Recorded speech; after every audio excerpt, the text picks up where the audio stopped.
following is a presentation of Fox Sports. We are Baltimore. We are Minnesota.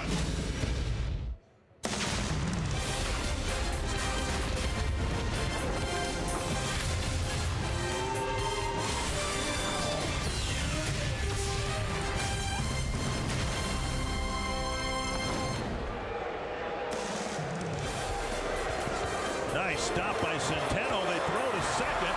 Now delayed steal. They need to watch the runner at third. And now they flip back over to third. Got him.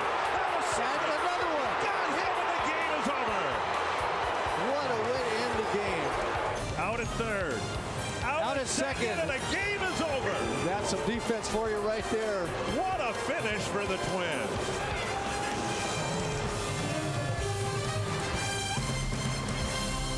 High fives, low fives all over Safeco Field for the Twins last night after a highly improbable finish to the ball game.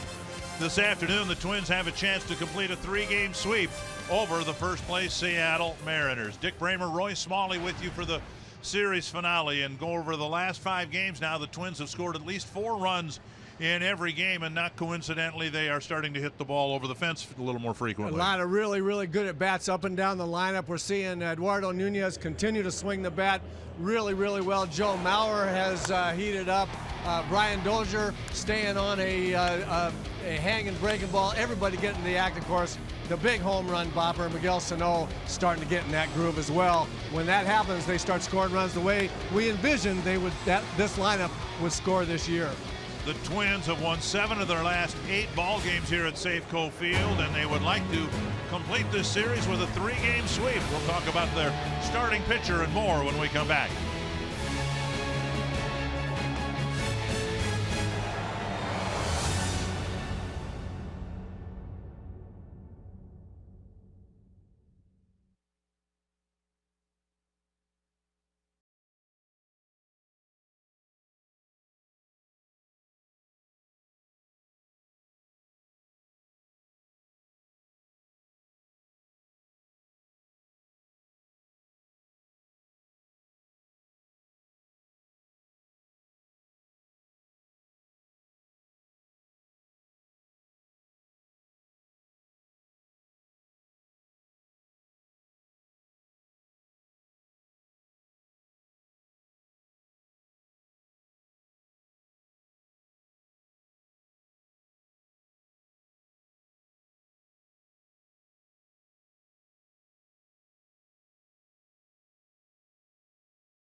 On Fox Sports North is presented by Menards. Save big money at Menards on all your home improvement needs.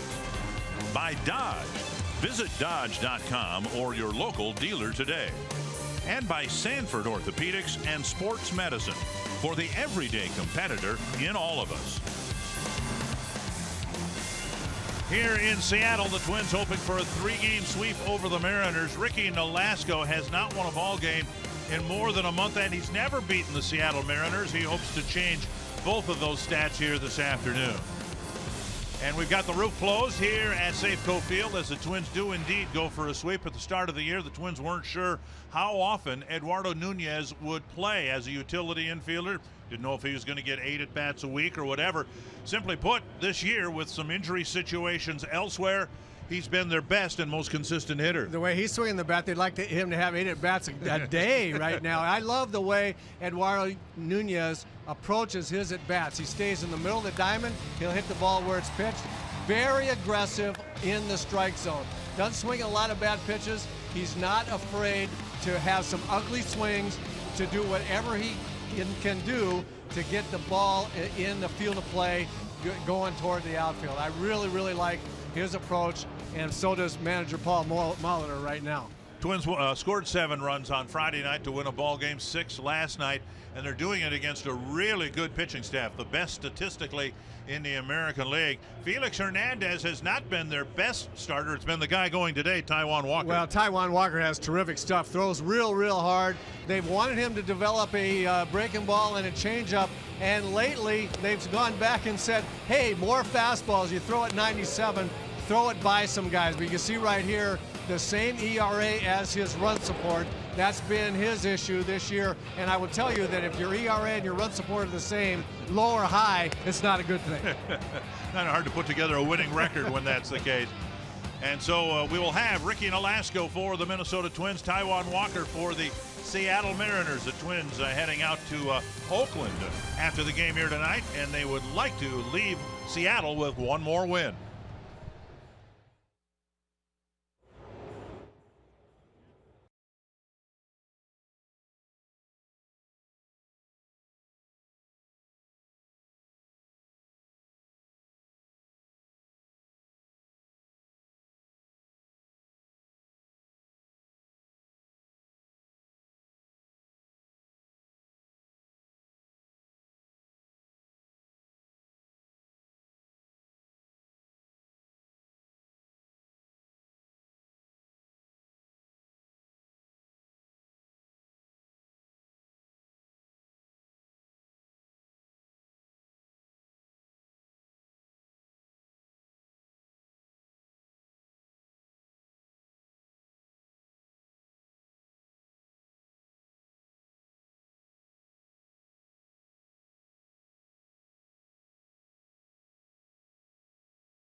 Ball loves him some Latin music. Kind of a funny guy, funniest laugh on the team, that's for sure.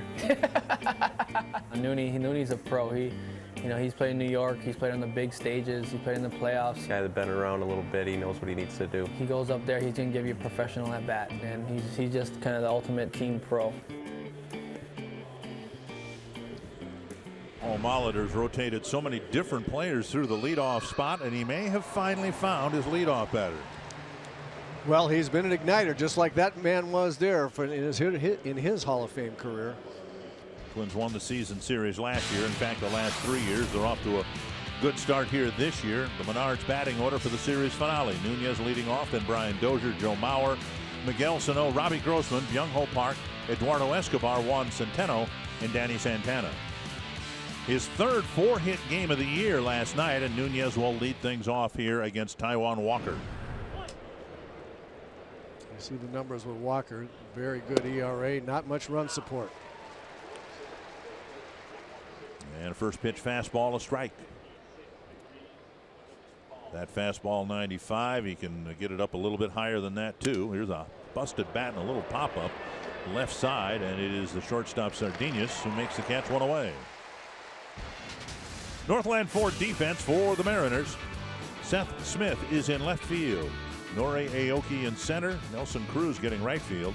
Seager at third. Sardinius at short. Cano and Lynn right side of the infield. And Chris Iannetta back behind the plate. One down, and now Brian Dozier. Twins know all about how hard Taijuan Walker can throw. He's got a great live arm, good fastball. And the buzz around the Twins this morning is that they've been hearing that the Mariners have wanted this big man Walker to throw more fastballs. He's been flirting with. High and deep down the left field line, but it's going to be a foul ball. They're trying to develop a better breaking ball and change up, and sometimes a pitcher in trying to do that will forget about his best pitch, and this guy's best pitch is his fastball, no question. We're going to see a lot of him today. 2 strikes to Dozier.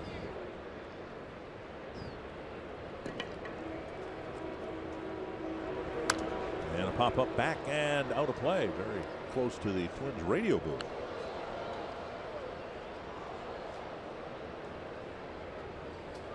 Dozier with a tremendous defensive play in the 9th inning last night. And the Twins won a nail biter 6-5. Down and away. 1-2. There are not too many second basemen or middle infielders, either one, shortstop or second baseman, could make the throw, the play that Brian made in the game, help end the game last night. That was terrific. Low breaking ball, dribbled foul.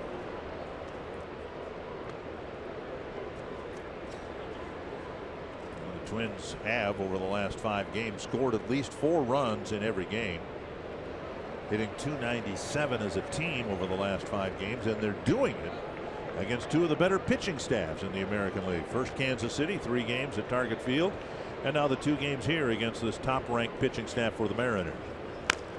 Another dribbler, and that one is a foul ball. Looks like Iannetta almost fielded it right over the plate. He was trying to. He was trying to get it out there.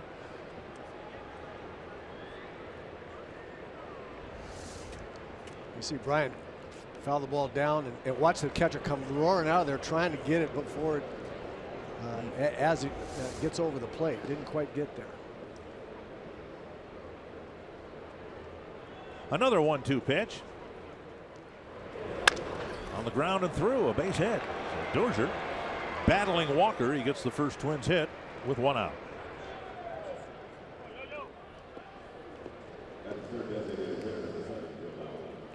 With the runner at first, Seager taking off with the pitch in the dirt. Dozier not even looking at Seager, and to get that much on the throw and deliver a strike is remarkable. Falling away from the direction he was throwing it underhand back across his body, throw a strike, and as you say, get that much on the throw. Just not many guys could do that. And I'm not thinking of anybody except potentially Robinson Cano. Here's Mauer, the designated hitter, and he takes away ball 1. Joe with a home run Friday night and another one last night, both of them going to left field. The average was down in the 260s a week or so ago, climbing up toward 300 once again.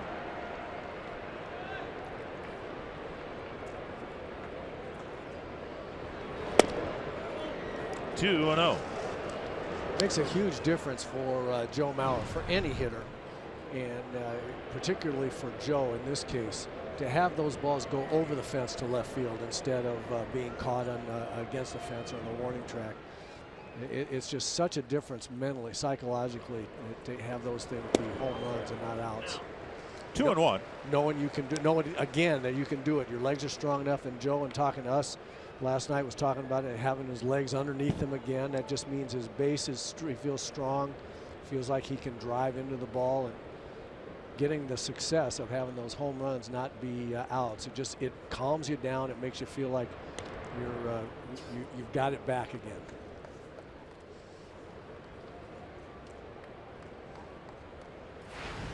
Dozier checked at first. 2 steals and 2 tries. Joe a little bit better, certainly in the power department, than he was a year ago at this time. And on the outside corner, 2-2. Good example of how live Taijuan Walker's arm is. That fastball, 94 miles an hour, but with movement. That ball moved a good 4 or 5 inches from the middle of the plate toward the outside corner. You saw Sano on deck. 2-2 to Mauer.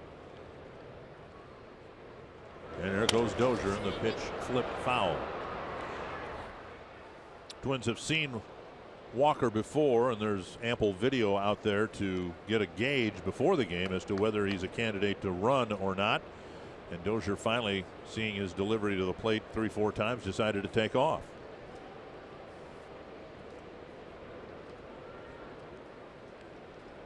They will have watched. They know about how long the delivery takes to get to the plate. He's got a little bit of a leg kick.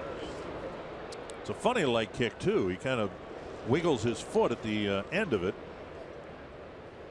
So what they are doing, the coaching staff from the bench, Joe Vavra, somebody's got a stopwatch down there, and when Walker comes set at the belt, then first movement that he makes, they'll click the stopwatch on, and they'll click it off when the catcher catches the ball. And if it's 1.3 seconds or more, they'll go. Danny Santana got picked off in the ball game last night. Twins are stealing at a better than 75% clip this year.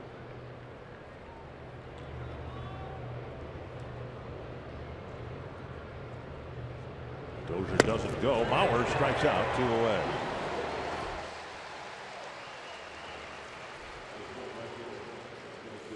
Before the series started, I asked Miguel Sano, who had never played here before, what he thought of this ballpark. And he said the ball carries pretty well here. Well, when you're as big and strong as he is, it carries well in every park. That's like they used to say about Sandy Koufax being so lucky because every time he pitched, the other team was in a slump. When this guy hits it, it travels pretty well. I don't care where you are. Chance to do some more first inning damage. Sano leading the team with 10 home runs on the year. Not quite a third of the way through the season. 18 in his rookie season last year.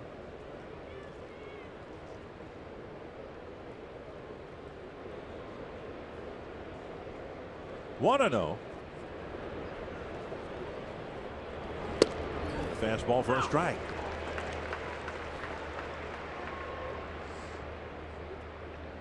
Tom Brunansky, the Twins hitting coach, really thinks that Miguel Sano has a high hitter's IQ for this game. I was talking with him today on the bus ride over. He and I both think that Sano can be a Miguel Cabrera type of guy. He'll get that figured out at some point in time, what it takes to have that kind of discipline. If he ever does get there, in fact, he's going to be some kind of good. Home runs in each of the last 3 games. Walker gets ahead of him 1 and 2.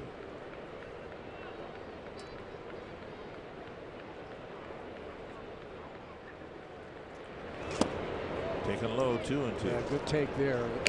And one thing that Cabrera does that Sano has not quite figured out yet, but he will. Miguel Cabrera is absolutely willing to be jammed on an inside fastball with 2 strikes.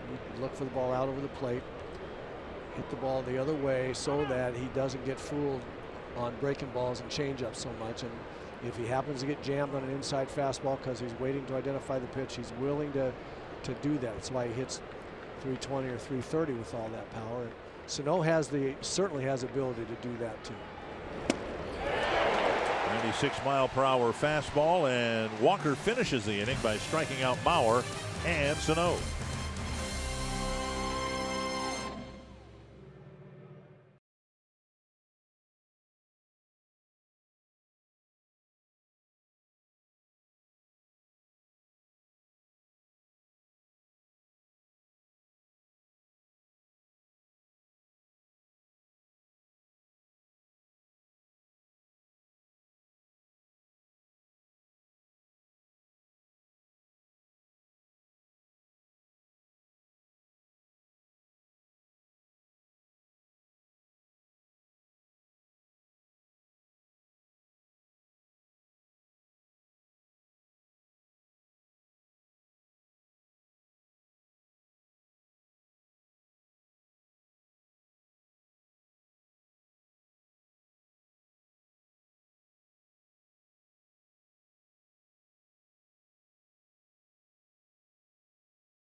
A while, then it started raining. They closed it, and so we'll have 3, I guess, indoor games here. Scott Service in his first year with the Mariners, replacing Lloyd McClendon, and his Menards batting order for the series finale. Nori Aoki leading things off. Seth Smith and Robinson Cano, Nelson Cruz, Kyle Seager, Adam Lynn, Franklin Gutierrez, the designated hitter, Chris Iannetta, and Luis Sardinas.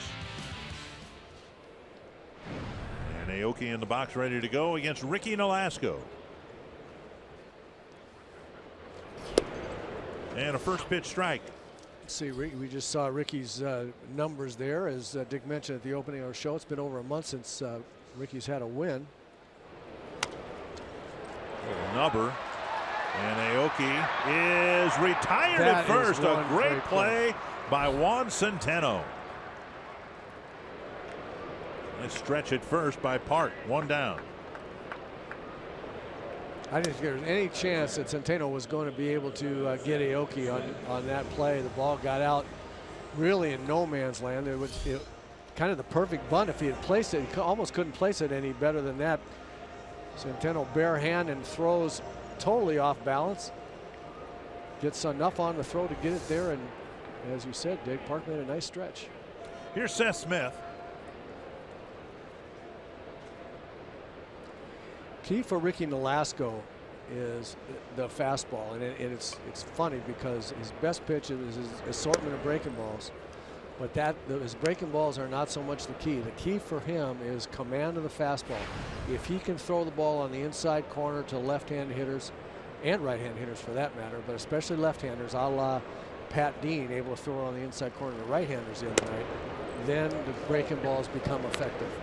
As soon as the hitters know that he can't throw a strike, he can't beat you on the inside corner, then there's all kinds of diving across the plate, waiting a long time for fastballs, which makes you not vulnerable to the breaking ball. So fastball's the key for him. 2-0 pitch, grounded foul, 2-1. Paul Molitor said the same thing this morning in his media session regarding Nolasco, that, you know, and he saw it in April. Nolasco only had 1 win in the month of April, but he had an ERA at 3.25. But May has been such a disappointing month for Nolasco. Another dribbler. And Nolasco makes the flip, 2 away. Northland Ford defense for the Twins. Robbie Grossman out there in left field again. Danny Santana in center. And Miguel Sano in right. Nunez has to play someplace with Plouffe a little dinged up. It'll be third base till further notice. Then Escobar, Dozier up the middle. Park at first and Centeno behind the plate. Kurt Suzuki feeling better today, but not in the starting lineup. Suzuki left last night after suffering concussion-like symptoms. Two down, and now Robinson Cano.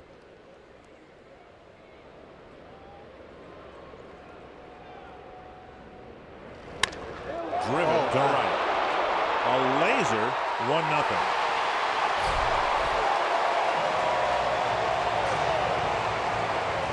I don't know that ball got 25 feet in the air, but it sure left the yard in a hurry. That was a line drive.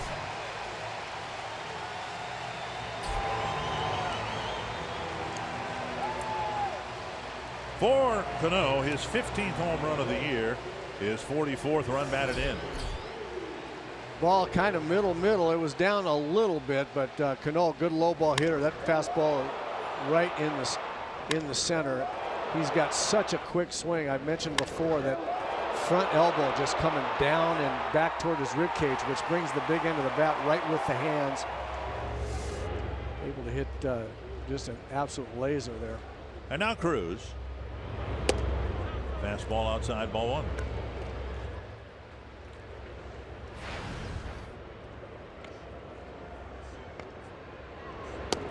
Cruz led off the bottom of the ninth last night and drew what the Mariners hoped would be a big walk. He was lifted for a pinch runner.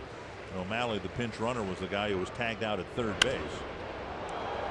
Flip fouled on the right field line. It's 1-2. Coors like cold hard facts, and the Twins have done a nice job bottling up the big three bats in the middle of the Mariner lineup. Yeah, you do that, you got a chance to beat this club, no question about it. Those are the guys that are that really do the damage. Off the plate now, 2-2. Velasco won his start in Miller Park against the Brewers on the 21st of April. Chopper to third, 2 hops to Nunez. And target to Park. 3 ground ball outs, but a line drive home run for Robinson Cano, and the Mariners take the game's first lead.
Robbie Grossman will lead things off against Taijuan Walker, then Byung-Ho Park and Eduardo Escobar.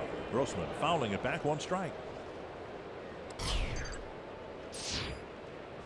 Grossman's been on the lineup every day since his call-up. He's had quite an impact on the lineup. Inside a ball, 1-1.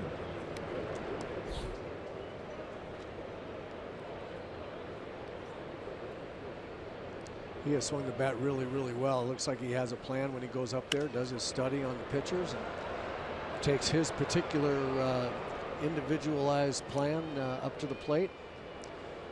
Don't see him expanding the strike zone very much.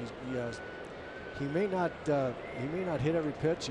He's struck out a bit, but he's letting the pitcher beat him on good pitches. He's not expanding the zone like that right there, laying off of pitches like that. He's had good quality at bats. Most at bats he's gone up there. Hence the 375 batting average. 2-2. Foul away. We talked about it a week or so ago regarding J.D. Martinez. It really turned out to be a shrewd signing for the Tigers, because we've always talked about how it takes sometimes 1,000 at bats for a hitter to figure it out. And for the Tigers, they let Martinez get those 1,000 at bats with Houston. Then they signed him, yeah. and now he's a star.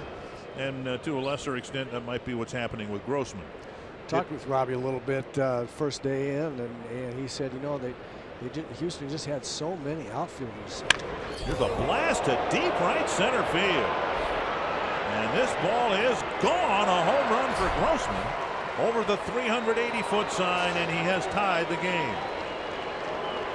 An elevated fastball, and frankly, I'm really excited to see Robbie Grossman from the left side, not by his own admission, not his best side. Left-handers, and Robbie Grossman included, tend to be low fastball hitters. This ball got up around belt high, 94, 95 miles an hour, and he put a charge in it. See, that's a pitch right there that left-handers typically a little bit high for them, but you know that Robbie Grossman is seeing ball it well and swinging it well when he hits a home run on a high fastball like that. How many times do we see Oswaldo Arcia swing and miss that very same pitch? And Grossman clubbed it out of the ballpark. 1-1. Grossman swing mechanically and by design much more controlled than Oswaldo Arcia's at this point. Mark drives one to center, but Aoki right there makes the catch, one away. And that'll bring up Eduardo Escobar. Grossman, in parts of 3 years, had 666 at bats with the Astros. And Paul Molitor said right away he could tell that this was a guy that came to batting practice prepared. He knew about that night's pitcher, had done his research, looked at his video, and very thorough in his preparation. Here's strike one to Eduardo Escobar. And that's a very telling thing that Paul said. What he meant by that, coming to batting practice. I mean, it doesn't just show up at the cage trying to hit the ball in the ballpark or whatever. He had a plan, and he was going to practice in batting practice for that particular pitcher that night. That's a big statement from your manager when he notices something like that. Swing and a miss by Escobar, 1-2. When I was talking to Robbie, I said, I watched you play for parts of 3 years down in Houston. I've done some games down there for Fox Sports North in Houston. I've seen a lot of games, and I really thought you were going to be a really good player and contributor for Houston. What happened? How'd they let you go? And he said, you know what? We were just loaded with outfielders down there. We had a guy making over $1 million in AAA. He said they just had a lot of guys, a lot of outfielders from AAA to the big leagues, and he said I just kind of got lost a little bit. Yeah, Escobar fights an off-speed pitch off. Still 1-2. But you're right. I think it generally takes about 1,000 at bats before a guy really gets solidified. Maybe even more than that in some cases, before a hitter gets really solidified about what his approach is going to be in the big leagues. Robbie Grossman could turn out to be a great find. And now low, 2-2. Before Friday's game, I had two different conversations with Seattle personnel that kind of confirmed that. One, Edgar Martinez, the other, Nelson Cruz. Another ball fouled back. Talking with the Seattle hitting coach, Edgar Martinez, he talked about his background. He got called up for a little bit in 1987, again in 1988, sent back down, split his time in 1989, and didn't stick until 1990. You're talking about one of the best hitters ever. Absolutely. Nice pickup by Lind, and just getting there ahead of Escobar is Walker, 2 down. And then separately asking Nelson Cruz, who of course was kind of a journeyman outfielder, never really established himself until he had been with a big league club for parts of 5-6 years. And he volunteered something. He didn't even know what angle I was trying to get. I was trying to get some background for these guys from these guys regarding the likes of Buxton and Rosario and players whom the Twins are counting on down the road. And Cruz said, yeah, the second year is always the toughest. And boy, Twins fans, haven't we seen that in evidence over the last couple of years? Whether it's Danny Santana, Eddie Rosario, players like that who even Sano to some degree. Yeah, sure. And it's absolutely right. Nelson Cruz is absolutely right. It's the second year. The first year you kind of burst on the scene. Nobody knows anything about you. Generally, you come to the big leagues after either having had a great spring or a great double A or triple A start to a season, as was the case with Sano last year, and he was hotter than blazes in double A. Brought him up. He just continued that. The league didn't know him very well. It's the next year. By the end of your first year, the league gets around and say, okay, here are the weaknesses. Here's how we have to attack it. And it's the adjustment then that you have to make as a young player the next year to the adjustments that the league has made to you that is the most difficult part of the process. 2-2 to Centeno. And a pop-up. Short left field, racing in is Smith. And Walker retires Park, Escobar, and Centeno. But all of that happened after Grossman tied the game with a home run.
A home run to tie the game.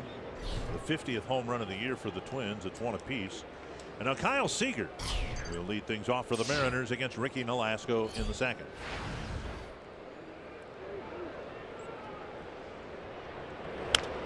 And the line foul.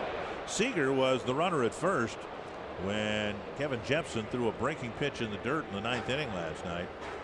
And he thought he was going to do the smart thing by advancing into scoring position. And then, as it turned out, eventually his burst toward second base resulted in one of the weirdest game-ending double plays you'll ever see. Played very well by Dozier defensively. 1 strike, and Seager wallops one to right center field. Sano stumbles back at the wall and caroms off the wall to Santana, and it is a double. And Sano, looking at his cleats, better chance that he would have caught that ball if he hadn't stumbled about 10 feet from where the ball landed on the wall. Yeah, it looked like he was going to have a chance to get to the back to the wall. Don't know if he would have caught it or not. It would have been a really nice catch, most likely over his shoulder. Seager hits it well. Ball hangs up in the air, and right there, Sano stumbles a bit. And I think he has a pretty good chance of catching that ball if he hadn't lost his footing.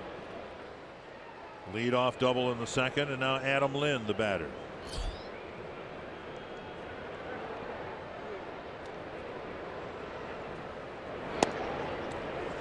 fastball stuck on the inside corner, a strike.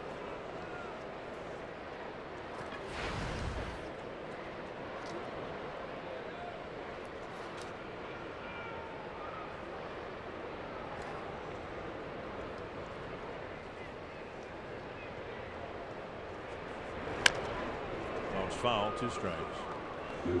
Last night we made note of Phil Hughes, the starter, and his struggles against lefties. Lefties were hitting .348 against Phil Hughes. Alaska's actually retiring left-handed batters more effectively than a right-handed batter. Lefties coming into the game hitting just .268.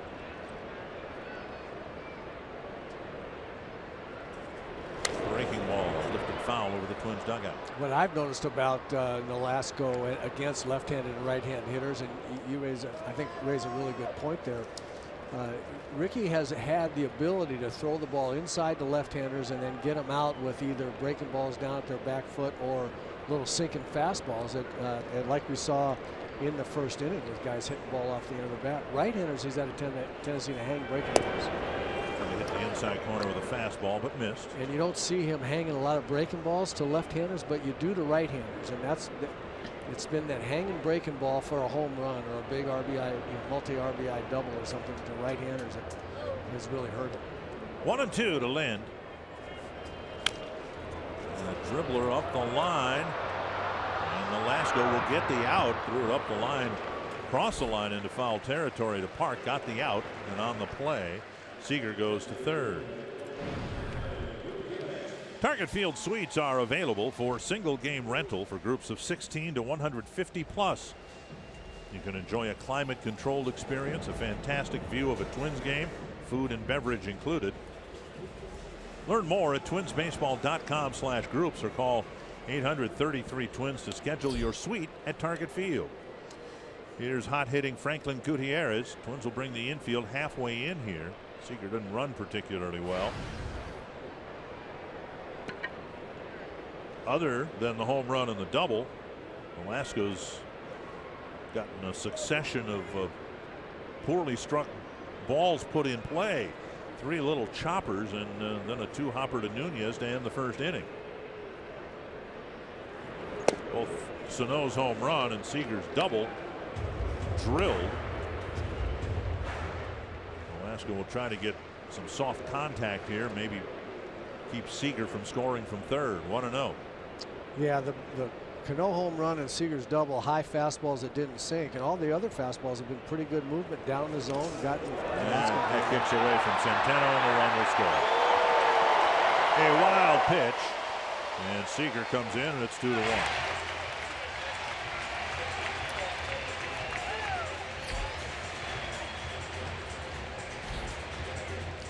Just overthrew a breaking ball there, tried to snap it off too hard. The ball on the other side of the plate.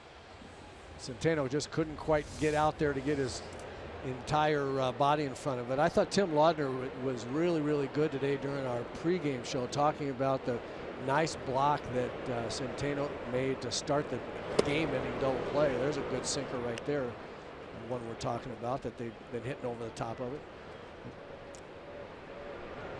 Catchers are taught to try to expose as much of their chest protector as possible, and on that ball, that wild pitch there, he just couldn't get it all the way exposed.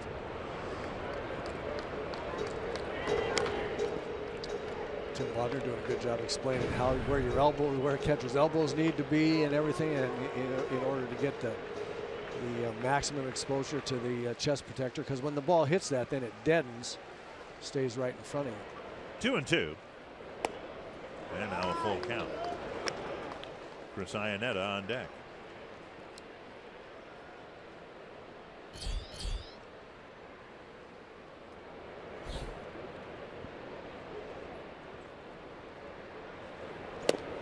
Breaking ball. Struck him out, 2 down. Wild pitch getting the runner in from third, but now 2 away, and Iannetta will hit.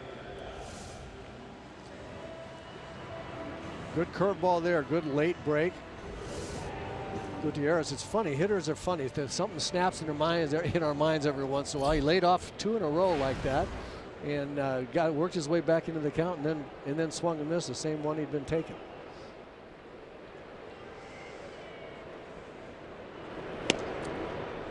swing and a miss. 94-mile-per-hour fastball. Paul Molitor talked before the game about Nolasco, and he's got a little extra zip on that fastball. We didn't see 94 at all last year. Now at the knees again at 94. Didn't see 94 2 years ago, for that matter.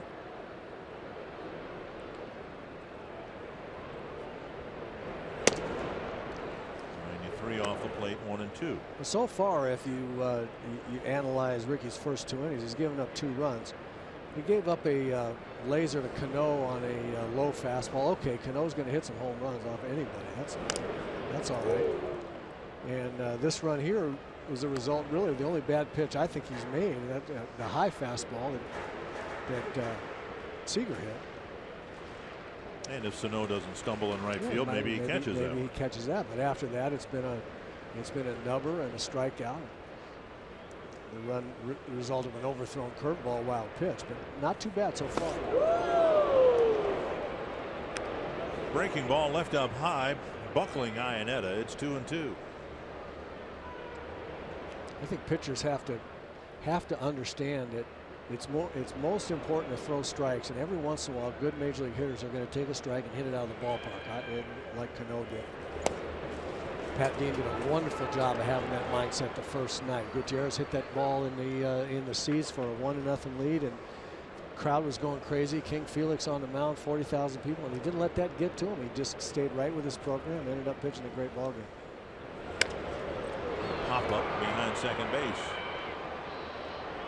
Dozier with the catch. A leadoff double leads to a go-ahead run. It's 2-1 Seattle. Danny Santana, Eduardo Nunez, and Brian Dozier will hit for the Twins when we come back.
Presented by CenturyLink.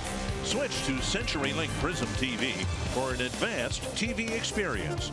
Learn more at cprismtv.com. Danny Santana will lead off the third for the Twins. Down a run. He's about to pick up his 6th bunt hit of the season in this at bat. Took strike 1. Good by me.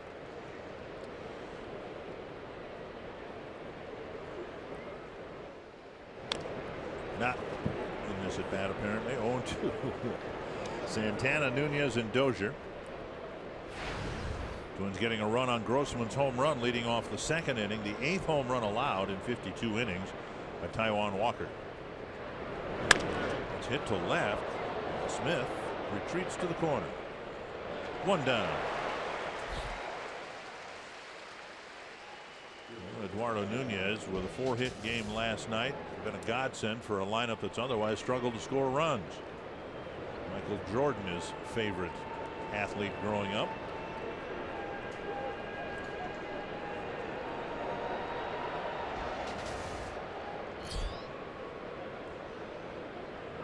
coming over on a waiver claim from the Yankees.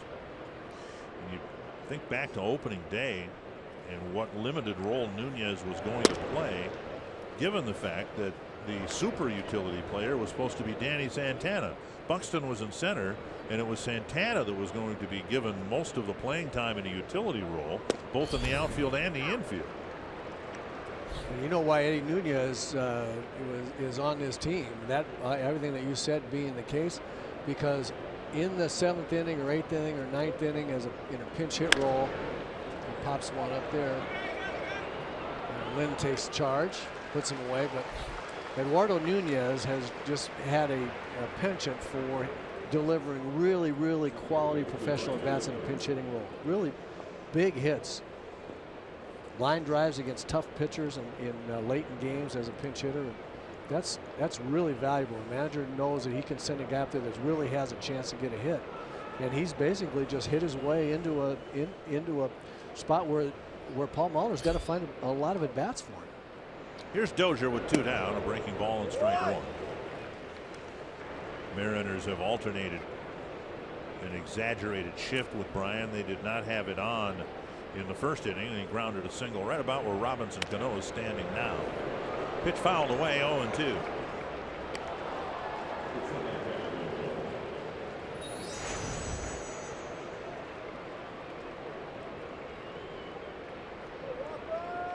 Two quick outs, and now 2 quick strikes. 1-2.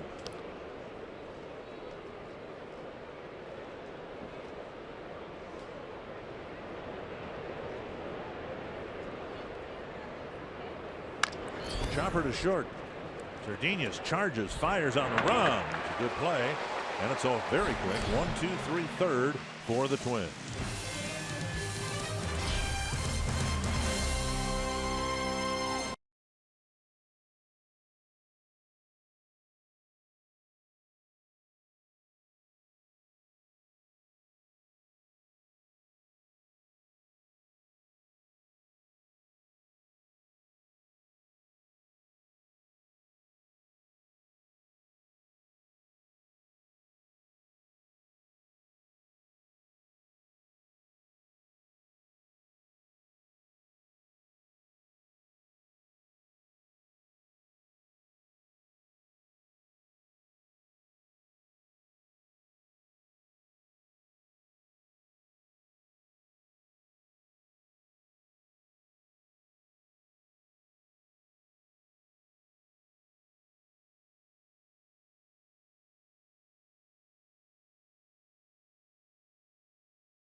Fortunately for the Twins, they're the 5th team.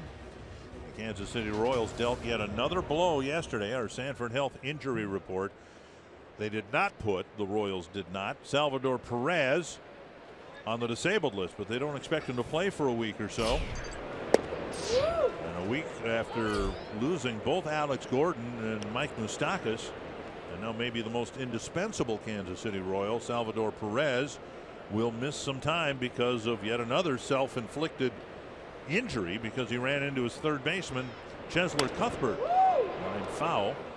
Gordon and Moustakas collided with one another in Chicago, and both will be lost for a significant amount of time. Moustakas maybe for the season. And now Salvador Perez running into a third baseman, and he'll miss some time. Yeah, I hate to see players get hurt. That's really too bad. And I'm glad that, really too bad about Moustakas and Gordon, and I'm glad that Perez is not going to miss disable list kind of time. That's you want your good players in the league in baseball playing all the time, I think. Sardinius with 2 strikes leading off the 3rd, then Aoki and Smith.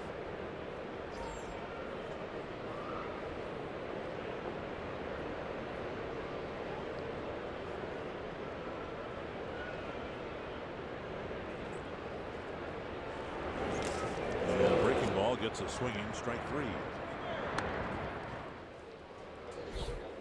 1 down. Twins fans, if you can't catch the games on TV, you can stream them live on your mobile device with the all-new Fox Sports Go app. Download the app, take Fox Sports North and Twins baseball with you wherever you go. Here is Aoki. Hit a ball about 10 feet in front of home plate. And Centeno grabbed it, threw him out to start the 1st inning. On the outside corner with a breaking ball.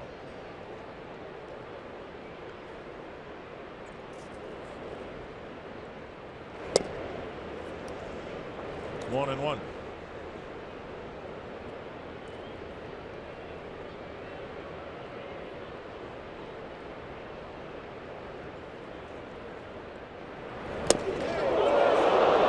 that clipped him.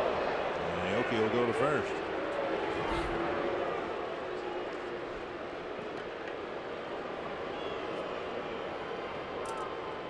A 1-out hit batter, and Aoki will go to first.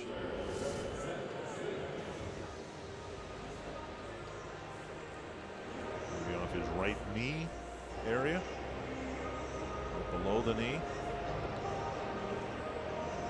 Not much, I'll tell you that. I actually thought I heard a little contact before the glove, before the ball hit the glove, but in watching it, you really, if there was, you couldn't tell. Seth Smith hit a comebacker, a little chopper to Nolasco in the 1st inning, his first time up.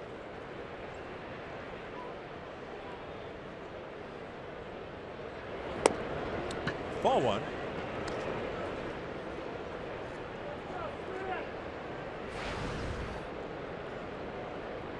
Smith 5 for 12 with a home run and 2 walks against Nolasco over the years.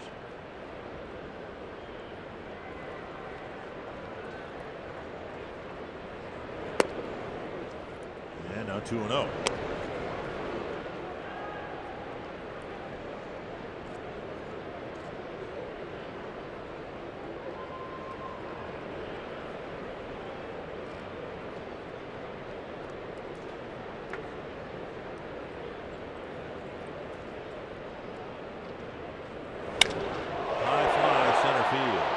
Santana back at the wall, making the catch. Aoki touches second base, and the throw back to the infield, not in time. Santana almost decoyed Aoki to round second base. It looked like he was ready to look up into the stands and watch it sail for a home run, but he caught it right at the fence for out number 2. Good swing here. Ball in the middle of the plate. 2-0. It looked like the look on his face. Seth Smith said, I just don't know if I quite got it all. Hit it high in the air. Danny Santana with a good job getting right back to the fence. Making the play against the wall. It's been fun actually watching Danny improve as an outfielder, as a center fielder. Every day it seems like he's doing things just a little bit better. He overran. He took his eye off the ball yesterday and overran a ground ball out there. Other than those kinds of things, those are happening less and less frequently, and he's getting better and better at center field play. Well, so much attention focused, justifiably so, on the way the game ended. You tend to forget that a couple innings before that, Santana threw out a runner at the plate. Yep. He made a really good throw. His arm is starting to stretch out a little bit from the old shortstop arm into an outfield arm. One of the challenges Sano has had is catching the ball and then getting a grip on it to deliver a throw right away. We really haven't seen that from Santana. Of course, he played a lot of center field out there 2 years ago. He's also used to playing shortstop, and making double plays, catching the ball and getting rid of it quickly. So he ought to have a feel for how to transfer from the glove to his throwing hand. 2-0, and off the end of the bat, foul. You would think that Miguel Sano would be able to acquire that ability as well, being a third baseman. There are plays that you have to make where you're getting rid of the ball quickly, but not as much as shortstop and second. That man's got a cannon, though. If he remains in the outfield as he gets used to it, we're going to see him throw some cannon shots to throw guys out before he's thrown. 2-1.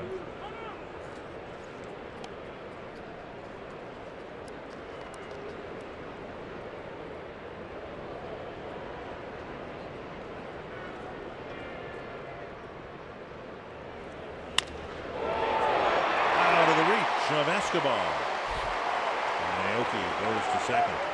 Sano with a home run and now a single here in the third inning. That'll bring up Nelson Cruz. Didn't figure to hold that man down. The Cano down the whole series. Hadn't done much in the first 2 games, but 2 really, really good swings. His first 2 at bats here. Cruz with a ground ball to Nunez, his first time up. Mariners with a hit in every inning so far.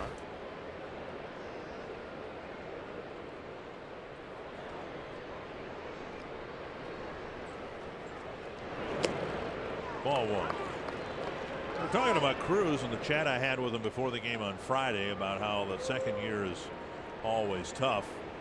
He's established now as one of the more feared power hitters in the game, but it never started to come together for him till his 10th year of professional baseball.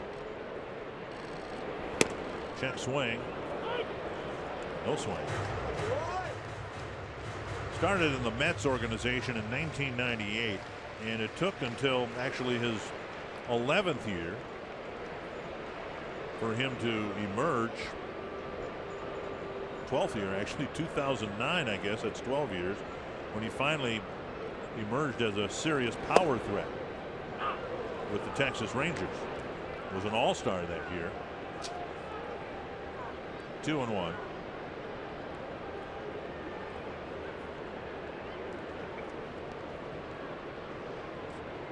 you watch that swing now, and you watch the power and the efficiency of the swing, and it's hard to fathom it took him that long. He has a swing now that you would have expected that would not have taken that long to find it.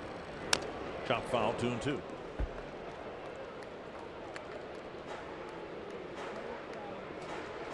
mentioned to me that Stan Javier, you remember Stan Javier, the son of Julian Javier, great infielder for the Cardinals in the 60s.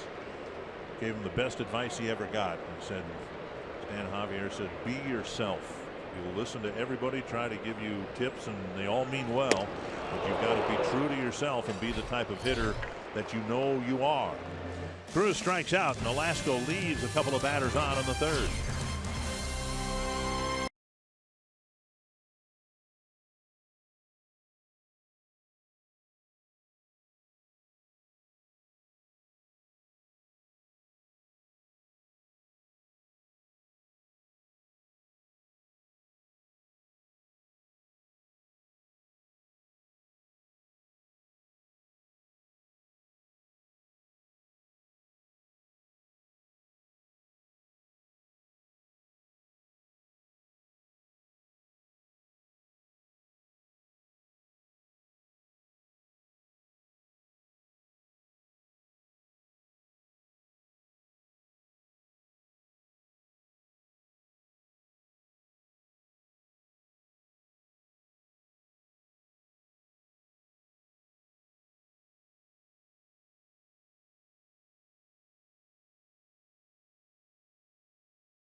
2-1. Then Sano and Grossman, and goes on a bit of a home run tear himself.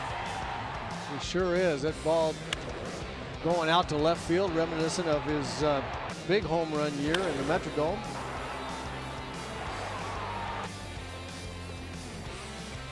And Mauer with 5 home runs on the season. His MVP year of 2009, he hit 28. His next highest home run total in a season is 13 in 2006, when his good friend Justin Morneau won the league MVP. Went down swinging his first time up here today. Strike on the outside corner.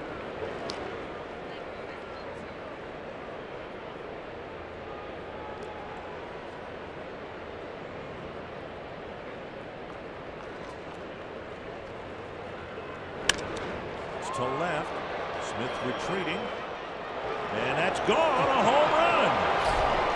Mauer's done it again. A home run in each game here in Seattle. 6 on the year, and we are tied at 2. He's hit 4 balls now in a week that can't be separated by 10 feet left to right. That's just a zone that he's in right now, and almost all the pitches right there in the middle of the plate, moving away from him, stays with it, and as he says, he has his legs underneath him, drives. You see the back leg driving hard into the front leg, which is what generates the power.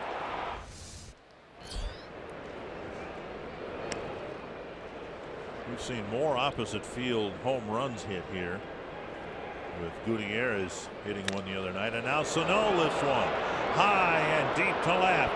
Smith to the wall and gone. A home run for Miguel Sano. And the Twins with 3 home runs last night and 3 more already here this afternoon. And now 10 home runs allowed by Walker in 53 innings.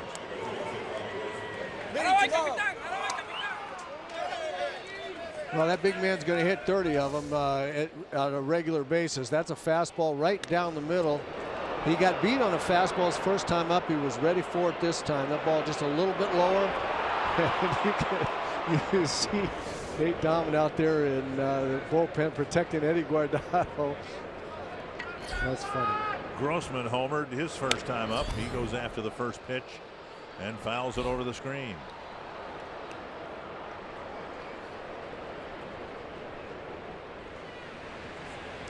Sano had a span of 2.5 weeks without a home run, ending on May 11th. And since then, he has made up for lost time. Well, it happens so much of the time. A guy getting a streak where the home runs come in bunches, and you hit one and start seeing the ball well, and your body, your muscle memory that remember, oh yeah, that's how it works, and you start getting pitches that you should hit out and start squaring them up. And Sano's in one of those streaks right now, where if he gets a ball in the middle of the plate, it almost doesn't matter what the pitch is, he's going to have a good swing on it. Charged by Sardinas, and Grossman retired for the first out of the 4th inning. That'll bring up Byung Ho Park. He is so strong that Miguel Sano, as we look at him here, he can hit balls out on C and maybe even D swings sometimes. It doesn't take his A and B swing. He is so strong. Park hit a fly ball to center his first time up. And with a bat in your hand, it's not just being physically strong, but it's can you translate that strength into bat speed. And that's where the real strength comes in, and he can certainly do that. 1-1. So the bats that you used, and you hit how many home runs? 100 and what? 162 okay. or 3. All right, so you had some power. Yep. How wide was the sweet spot on the bat for you? 7, 8 inches, I suppose. Okay. Well, it seemed the absolute. I mean, I've hit some balls out of the ballpark with where it stung my hand a little bit down toward the label, but that would be more of a B swing for me. That's a Sano. I was just going to say the sweet spot on his bat seems larger than yeah, the normal. I mean it's not a sweet spot, but the home runs with the potential home run contact goes from label to end of the bat for him. There's no question about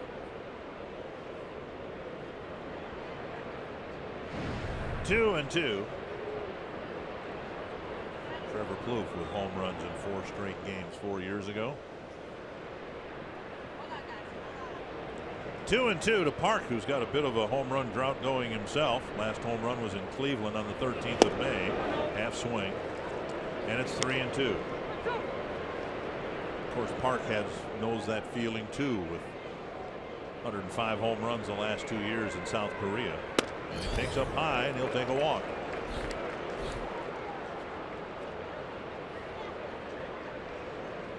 And that'll bring up Eduardo Escobar.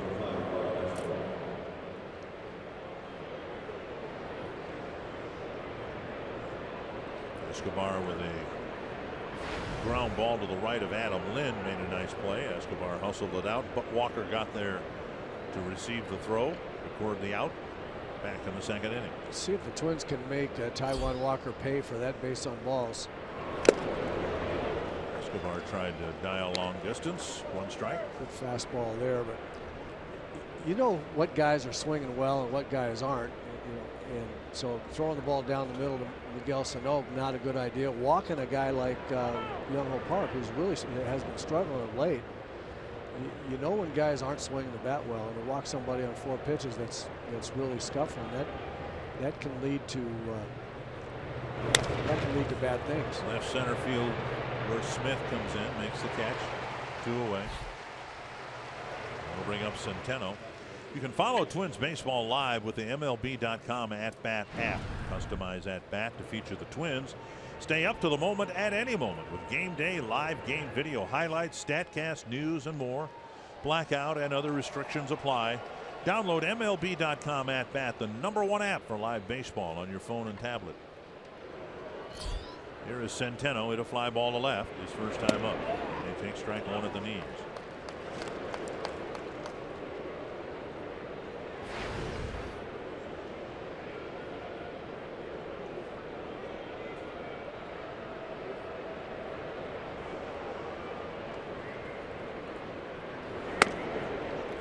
One and one. 3 home runs today, 52 on the season for the Twins, and this their 49th game. Tigers lead the American League Central in home runs, of course, with 62. He's blocked by Iannetta. 2-1. All 3 home runs today, solo home runs.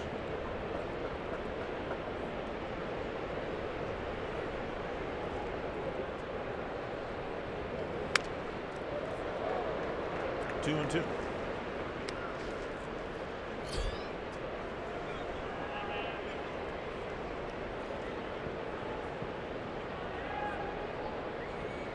Lauer all smiles. He's homered this inning. So has Sano.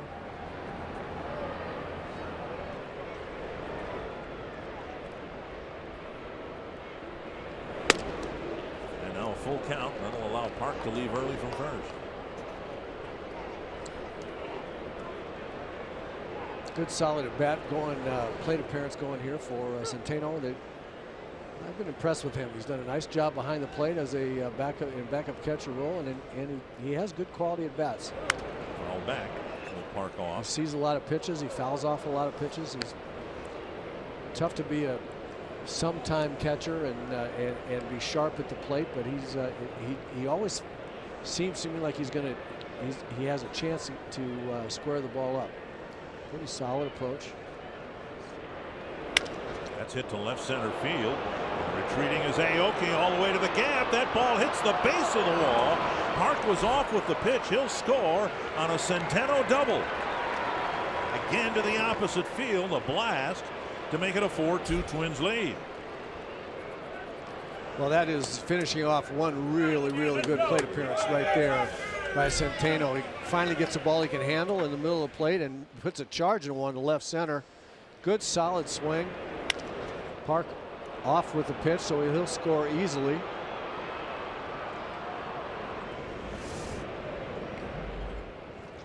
Twins do make Walker pay Yep. for the walk to Park. Quick trip to the mound by Mel Stottlemyre.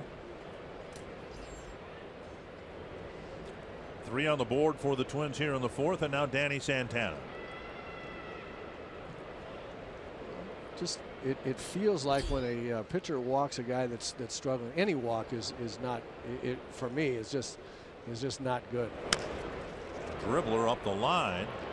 Walker bare hands and fires a P to Lynn to end the inning. Good inning for the Twins. A near home run by Centeno and 2 solo shots, and the Twins have a 4-2 lead.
Bunches. Sano's homered in 4 straight. Bauer's homered in 3 straight.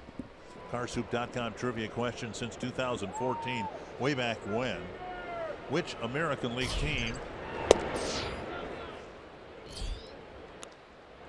1-0 the count to Kyle Seager. Twins up a couple of runs. Which American League team does Minnesota have the best winning percentage against?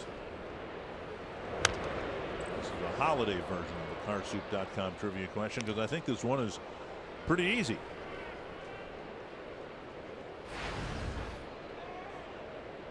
Seager doubled off the fence in right center field and then scored on a wild pitch.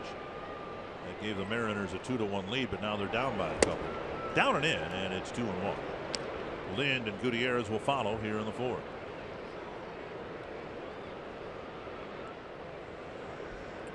Mariners leading the division, and they were playing very good baseball prior to this series.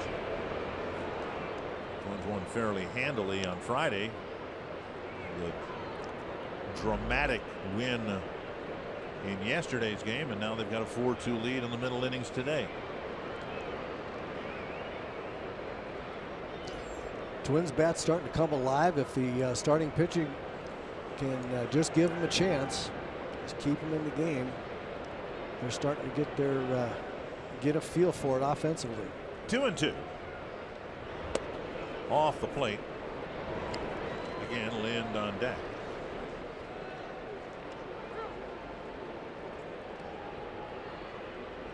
Looking at a couple of guys that have really carried the Twins offensively lately. Eddie Nunez most of the season. Sano really starting to heat up.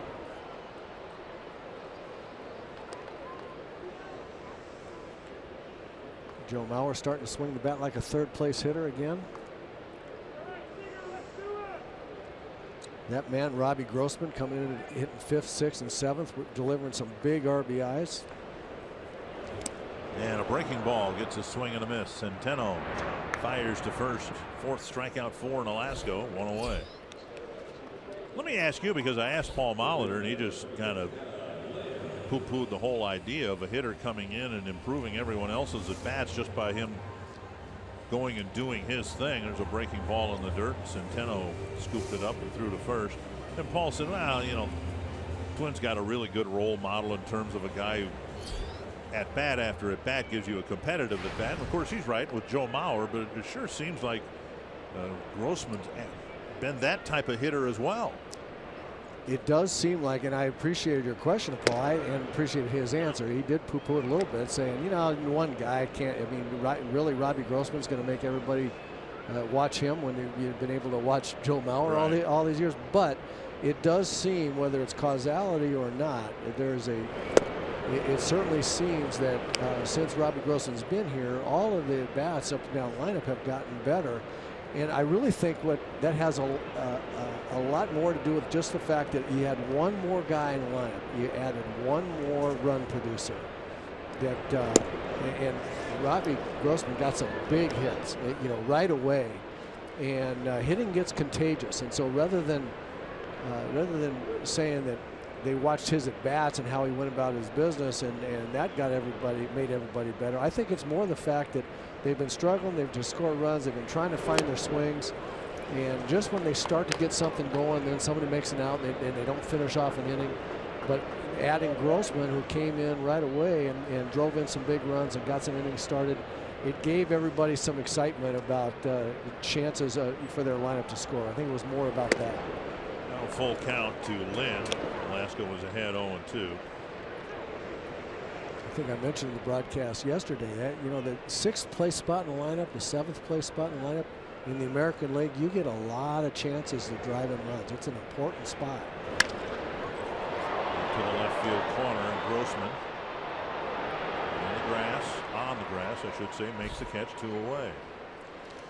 When I mentioned it on the air the other night, the best example in, I guess, fairly recent Twins history, at the All-Star break, the Twins got Shannon Stewart, who came to the Twins with, what, 3,000 major league at bats, something like that. Torrey Hunter, Jock Jones, A.J. Pierzynski, Corey Koski, all those guys said that was a key acquisition for them to, as a leadoff batter, kind of set the tone for the game with a competitive major league at bat right away. Oh, and they believed it, and I believe them. You know, I think Shannon Stewart did set an example, but it was more about, I think, just the production from that spot as much as it was, oh, I see how he's doing it, I'm going to do that too. You know, and I think that's what I thought your question was a good one. I think Paul's answer is the right one, but still your point is well taken, that just one more guy in an important spot producing picks everybody up a bit. If it does nothing more than take some of the pressure off the other guys, and I think if you've watched the Twins team this year, I think we've all seen young, inexperienced hitters feeling that pressure. Some of them aren't even on this club anymore. They're in Rochester. Right. 1-2 to Gutierrez. Velasco looking for his first 1-2-3 inning.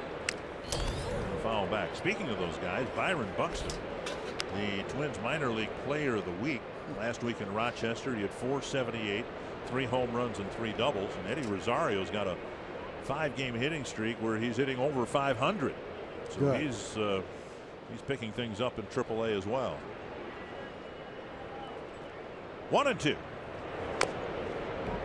Off the plate and near the Twins dugout. Eddie Rosario, the very, very best example of what Nelson Cruz told you, which was the second year is the hardest. It just is. And you have to make adjustments that you're, as a young player, not always capable of making right away in the second year. And Eddie Rosario experienced that. Breaking ball, missing the inside corner. 2-2. 70 pitches for Nolasco. He's gotten 11 outs.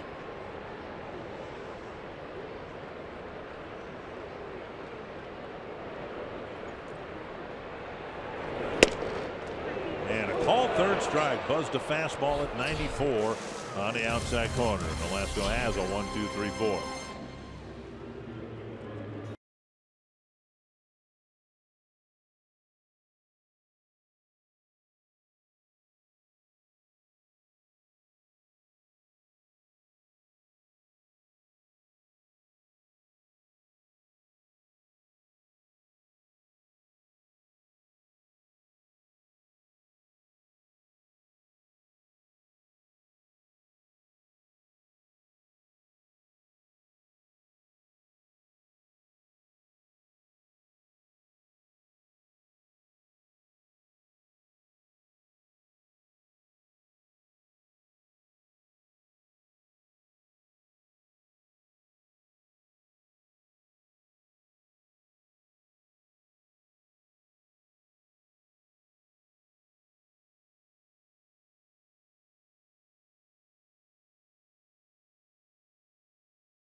the subject of a lot of, I will say, ridicule for this reaction to a Joe Mauer home run last night. Get me away from that baseball.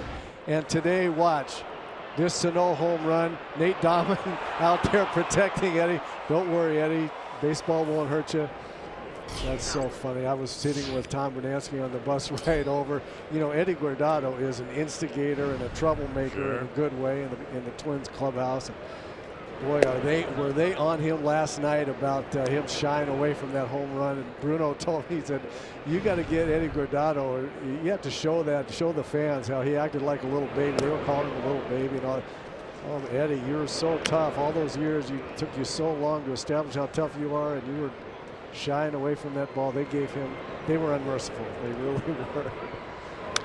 Foul back, and it's 2-2 to Nunez. So now we've added to his pain now.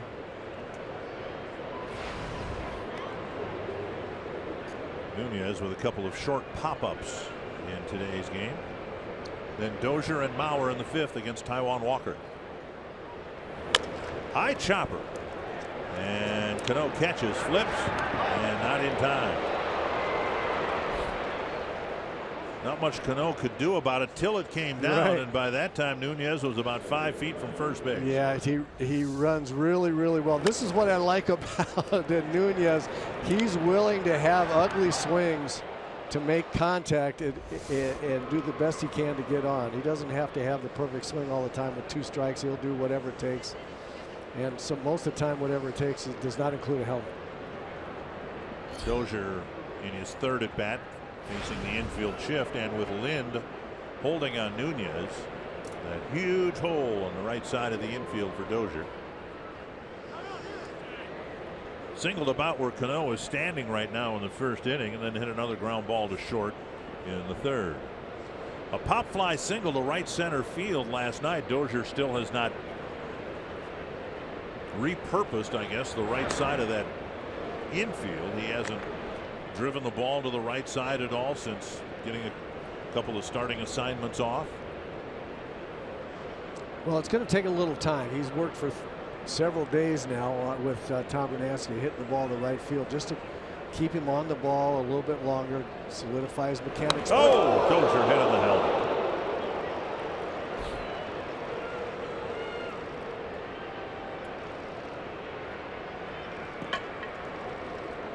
Dave Prumer out, Paul Molitor out. A bit of a smile. Now Dozier's got to go through concussion protocol.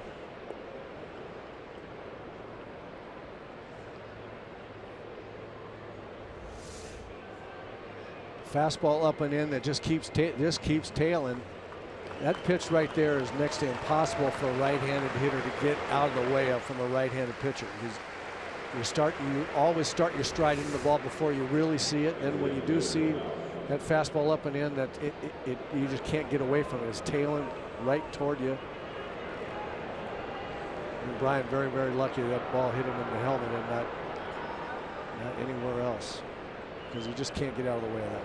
A couple of times he's pointed where that ball hit him. It appeared like it got him right above the ear flap. That will really ring the bell. It gets your attention. I got hit over the ear flap one time in my life, in my first year in professional baseball in Double-A, and it will get your attention. Now Mauer, a homer to left to tie the game, leading off the 4th inning. Twins with a chance to add on some runs here with 1st and 2nd, nobody out. Swung on and missed.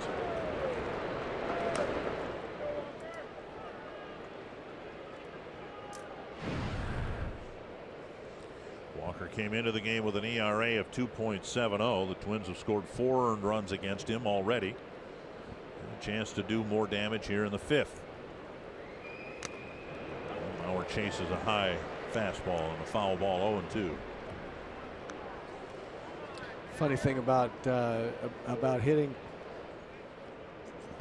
when you're trying to pull the ball, you oftentimes swing it at bad balls you wouldn't normally swing at. Joe tries to hit the ball up the middle and the other way so much he never ever swings at that high fastball. He went up there trying to pull 2 in a row and swung at balls he almost never swings at. 3 pitches, 3 fastballs. Mauer strikes out. We'll bring up Sano. Mauer struck out twice against Walker and hit a home run. Sano homered his last time up. Ball up and out over the plate. 94, 95 miles an hour. That's not exactly Joe's pitch up there. Sano with a home run to left, his 11th of the year against Walker. Last inning. Runners go, and the throw to second base. Not in time. A double steal. Pitch taken for a strike, and both Nunez and Dozier took off. Paul Molitor being very, very aggressive on the bases. He's got 2 of his best runners and base stealers, and important for the trail runner Dozier to get a good jump as well. Now the Mariners are looking to see whether Dozier disengaged the base, and Scott Service says no, we'll play on. There was perhaps a split second between when the hand was on the bag and the foot or leg engaged the base. 1 strike to Sano. Mariners playing the infield back. They like their infielders. They'd like to keep them around for a couple of years. And with the big man at the plate, they'll keep the infield back. 1-1. 2-1. Good take there. Good take there. That again, that 95 mile an hour high fastball is not going to be a high percentage pitch for Miguel Sano. If he can learn to lay off of that pitch, everything gets in his favor. And now 2-2. After hitting Dozier with a fastball, Mel Stottlemyre came to the mound, and I don't think Walker's thrown anything but fastballs. He struck out Mauer on 3 of them. I think everything Sano has seen has been mid-90s heat. Off the plate, 3-2, a base open, of course, and Grossman on deck.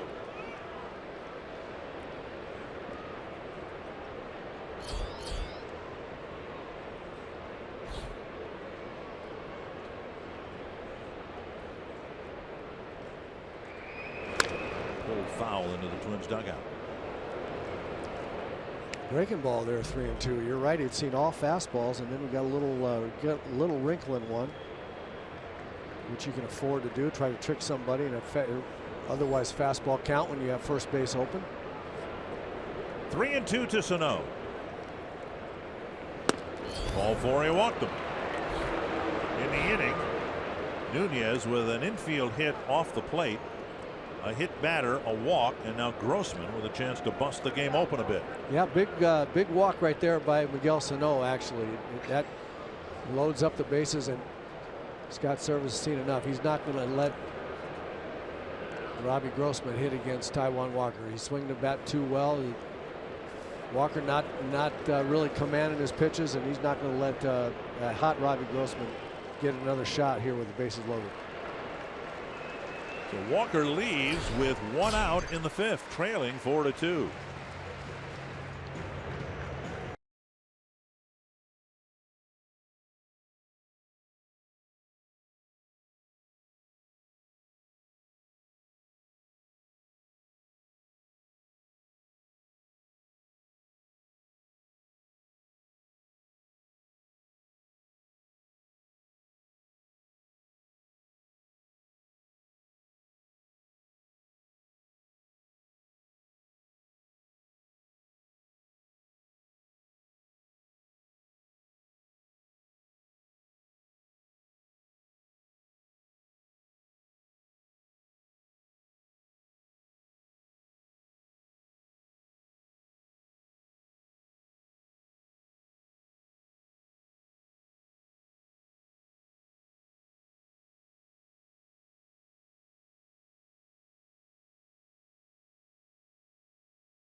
Miguel Sano enjoying playing baseball under the roof here at Safeco Field.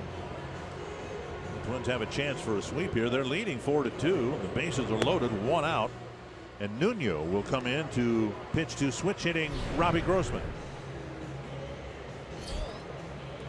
Mariners with very good bullpen work. Both left-handers they have, Montgomery and Nuno, have kind of led the way for them. And that when one of the guys, left-handers that count on Furbush went down. Yeah. He's the guy that they really count on out there. But Mariner manager Scott Service has gone to the lefty against Robbie Grossman, who considers his right side his far superior side. Double play grounder, and Cano will get 1 out. Ball took a little bit longer to get to him, and with Sano streaking by, Sano, maybe give him credit for getting streaking. Sano streaking by. The big man got in front of Cano, and a run will score, and 2 runners in scoring position. Grossman gets credit for a run batted in. And Nunez comes in from third base. But the ball was hit harder toward Cano. Yeah, now watch the streaker right here. Big Miguel Sano. You know what? That's really good base running. And you're right. He was. Once he gets underway, he can move it pretty well. But what was good about that was him running hard and beating that ground ball to Cano. Pop foul out of play. 2 strikes now to Park. Park with a fly to center. A walk and a run scored. So good aggressive run from first to second by Sano kept the double play out of the works for Robinson Cano. So he kind of stole Robbie Grossman an RBI, and the Twins a run. That was good. Just off the outside corner. We mentioned it throughout this series. Park really struggling against left-handers. Hit to the outfield here would be a huge one for Byung-Ho Park. And swing and a miss. The Twins fill the bases, get another run eventually, and now have a 5-2 lead.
Pepsi fans of the game hoping that they are witnessing a 3-game sweep by the Twins against a first-place Seattle Mariner ball club. Mariners started the day a half game ahead of the Rangers in the West. First pitch to Iannetta, down and away, ball 1. Then Sardinas and Aoki.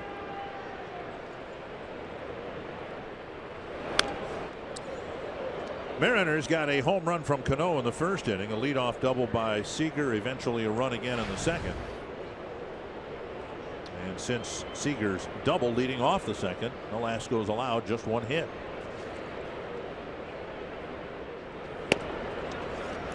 Two and one. Nolasco looking for his second win of the year. First one coming over 5 weeks ago.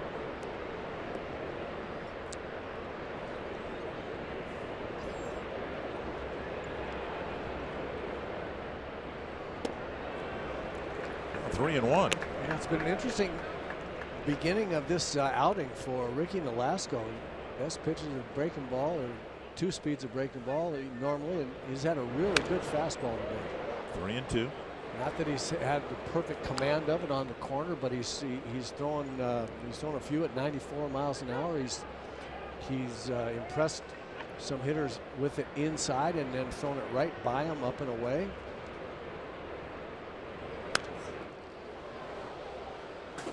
Foul just beneath us. The 3 hits have been were creamed, the home run, the double, and the single, but there hasn't been any solid contact other than that. I guess Santana hauled one in out on the warning track a couple innings ago. Another foul back.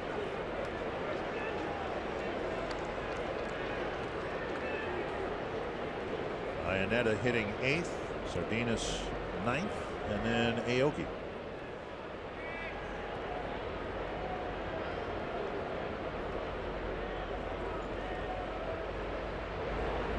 Jack swing. Strike 3, and Iannetta will take a right turn and head to the dugout.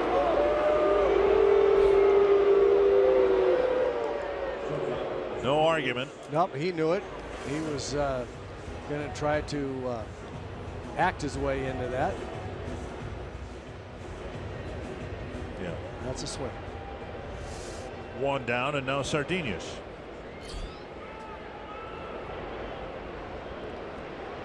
Six strikeouts for Nolasco among the 13 outs. High and tight, ball 1.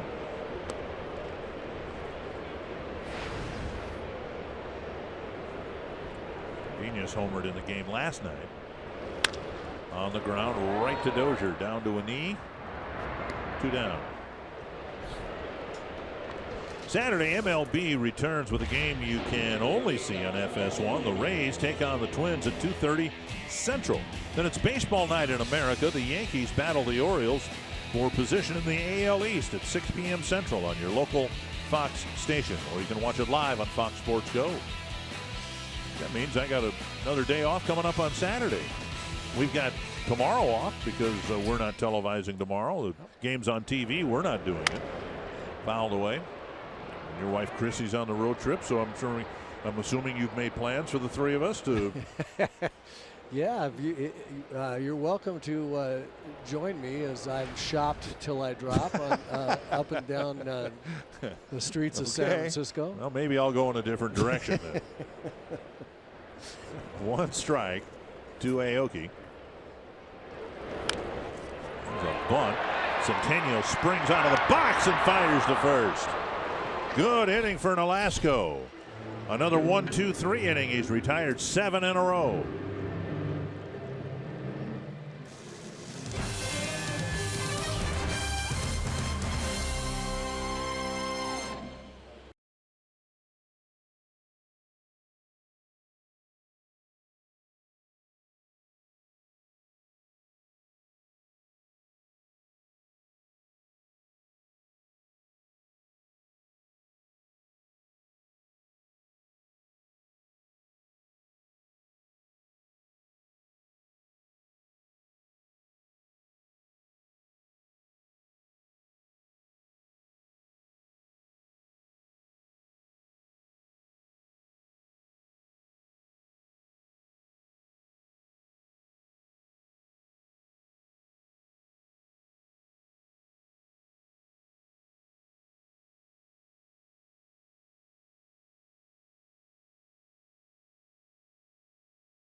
Centeno was not surprised, as a lot of people were, about the bunt, but he made a nice play.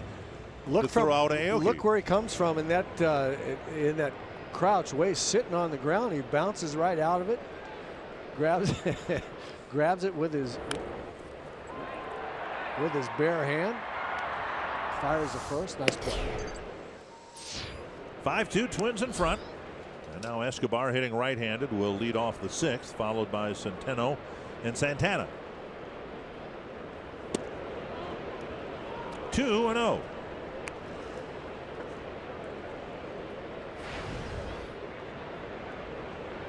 All 5 runs charged to Taijuan Walker.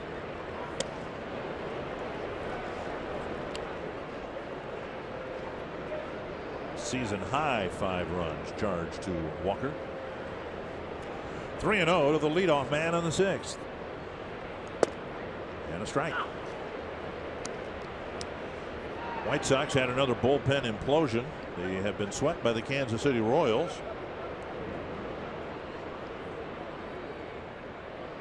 This is such a cruel, cruel game.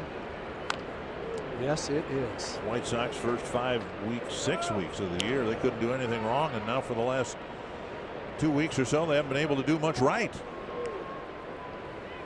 And the bullpen blowing 3 saves in that Kansas City series. 3-2 to Escobar, and he chases and swings at ball 4, 1 away. That'll bring up Centeno. Situation right there where the count got to 3-2, and Escobar made up his mind he was going to get a fastball there, and just didn't wait long enough to identify the pitch. Got him on a changeup. Centeno with an RBI double to left center field his last time up, and he takes strike 1. Apart from his defensive game, he's given the Twins something they desperately needed, and that is some offensive production from the catching position. John Ryan Murphy really struggled before his demotion. Kurt Suzuki hasn't been able to sustain much of anything offensively. Half swing when he went. That's 1-2. Yeah, as I mentioned earlier, before his double, I've been really impressed with the quality of his at bats, and he just looks and feels to me like he's gonna be a real tough out every time he goes up there. Sees a lot of pitches, fouls off some tough pitches, has good swings at the ones he can handle. 8 hits, half of them for extra bases. A strikeout, out number 2 in the 6th inning. And that'll bring up Danny Santana. Santana is 0 for 2, a fly to left, and a comebacker to the mound.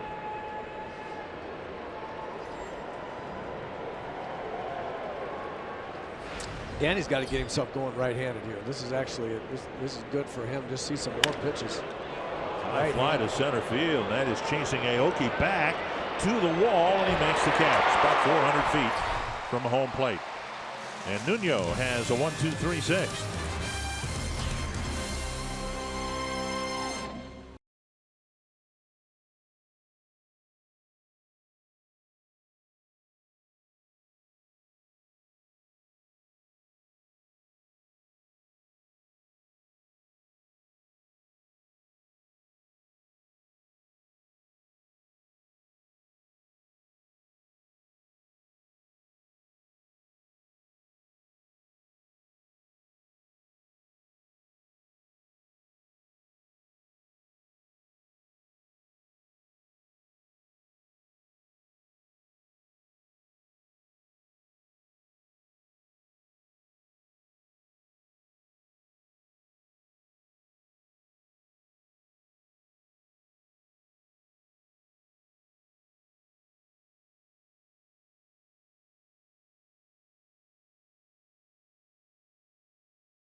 By Northland Ford. Visit northlandford.com and your local Northland Ford dealer today. And by Grand Casino.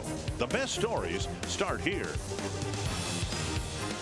Despite the 2 losses to the Twins already this weekend, the Mariners come into this game with the second best record in the American League, second only to the Boston Red Sox. And the Twins hoping to pick up a 3-game sweep. Seth Smith will lead off the 6th against Ricky Nolasco, and there's strike 1. Good curveball right there to start off the at-bat against Seth Smith. Good fastball hitter, showing that breaking ball, really good breaking ball, getting him off the fastball a little bit.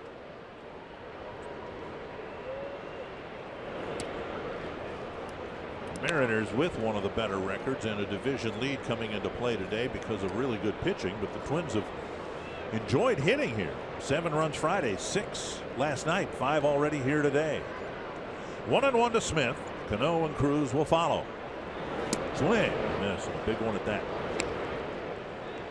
So here we are, pretty much crunch time for a starting pitcher. 3rd time through the lineup, and this is really what it all comes down to in the game in Major League Baseball now, is whether or not you can have your starting pitchers get through the lineup the 3rd time enough times. I think that starting out, being ready to pitch the 1st inning right away is of great importance, but really it comes down to the 3rd time through the lineup for starting pitching, I think. 2-2 to Smith. That's what was so impressive about Pat Dean on Friday. 3rd time through the order, he retired all 7 batters before he was removed from the ballgame. And if the starting pitcher, I just think if the starting pitcher works through the 3rd time through the lineup with his team tied or with the lead, you got a real good chance of winning the game. First walk issued by Nolasco. He hit the batter in the 3rd inning, but now a leadoff walk here in the 6th. Today's T-Mobile greater coverage of baseball. Xander Bogaerts extended his hitting streak to 22 games. Now that Jackie Bradley Jr.'s streak is done. And Hyun-Soo Kim leading the Orioles to a win over the division leading Cleveland Indians. At least they were leading the division until the Royals came back and beat the White Sox, and Steven Strasburg now 9-0 on the year as he beat the Cardinals. Cano with 2 of the 3 Mariner hits, a home run to right in the 1st and a single sharply hit in the 3rd. Strike call, a breaking ball over the inside corner. A very unfortunate walk to start this 6th inning and the 3rd trip through the lineup. See if Ricky can regain command of his fastball. He's had a good fastball in terms of velocity and movement, has not been able to throw it on the corners very well. Starting to stir down in the Twins bullpen.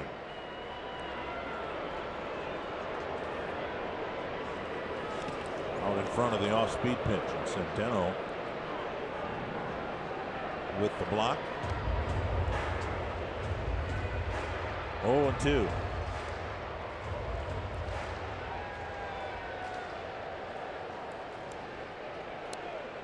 So this is where command of the fastball comes back in. You've shown Cano 2 really good breaking balls, got him 0-2. Now if you cannot put him away with either more breaking balls or fastballs on the corner, you're going to let him back in the count. So he's going to go back foot slider, looks like right here.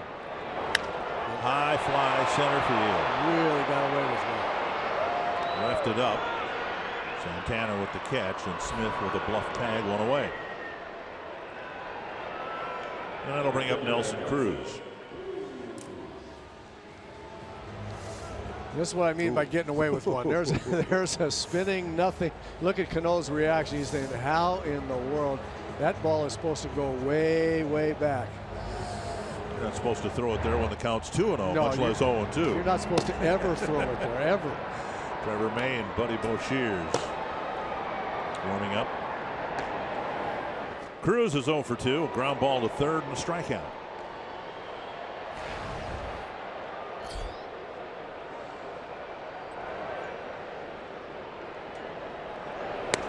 Up and in with an off-speed pitch.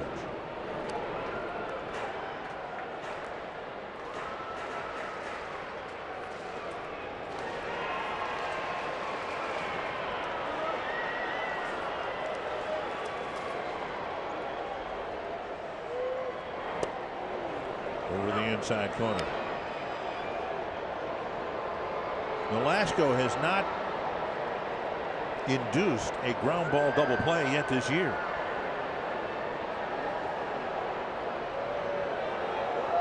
So as Burt would say, he's due. Well, he's had a decent sinker at times during the game, gotten some weak ground ball contact. Be a great time for that now. Good, out in front, 1-2. Approaching 100 pitches. Nolasco went just 2 2/3 innings, gave up 6 earned runs against the Royals in his last start. A much better day so far here today. Struck him out, 2 away. 2 really good curveballs, but I have to tell you that Nelson Cruz is just, he looks totally out of sorts in this series. Just has had at bat after at bat where he has just looked confused. And that ball there, with 2 strikes, I'm really, I mean, I feel for him because I've been there. I understand. Sometimes all of a sudden you're in a streak and you say, what in the world am I doing? But we'll take it. Seager with a double and a run scored. Nolasco struck him out in the 4th. Pass ball, strike 1. Nolasco at a point in the game where he might very well realize that this is his last inning of work.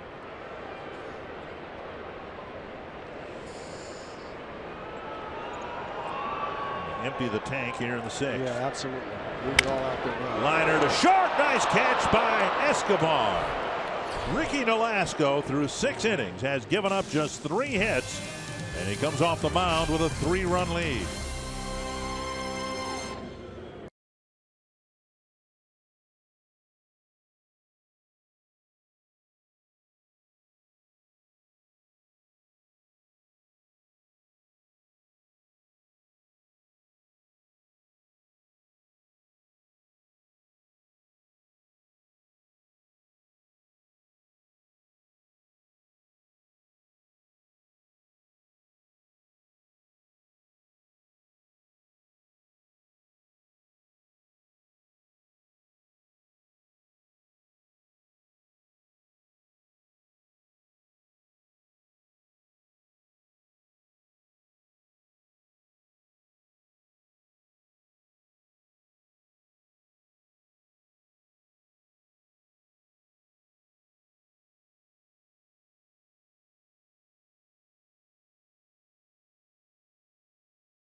It's 9 outs away from a sweep in Seattle. Scoring got started with Robinson Cano right away in the 1st inning. Hit a laser for a home run, but in the 2nd inning, Robbie Grossman would answer 1-1. Joe Mauer with his 4th home run in a week, followed by Miguel Sano with maybe his C swing, but enough to get it over the fence. And Ricky Nolasco, 6 really good innings. Never looked like he had great command of anything, and yet he really shut down a good hitting Seattle Mariner team. And I think that's going to be it. 6 good innings for Ricky Nolasco. He'll lead the game with a 5-2 lead. And a chance for his 2nd win of the year. Nunez at the plate, ball 1, and now a swing and a foul back. Nunez with a chopper off the plate for an infield hit. actually got to second, stole third, and scored on a ground ball for the 5th Twins run against Taijuan Walker. Chopper to the shortstop and pass. Sardinus into left field. And Nunez has his second hit. Well, when you're hot, you're hot. You don't have to hit the ball on the line all the time when you're swinging the bat the way Eduardo Nunez is. You just enjoy those streaks. Finding a lot of holes right now. Dozier, the batter. Dozier 1 for 2. He was hitting the helmet by a pitch in the 5th inning. Stole second, was left at third.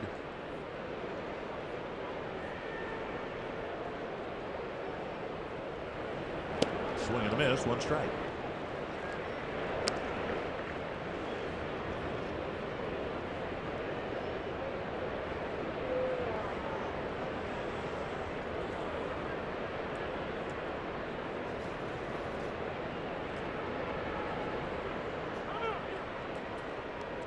Called by the catcher Iannetta. Lynn holding Nunez, but he is a threat to steal. We look at the shift and the gaping hole at the right side of the infield. 2 strikes to Dozier.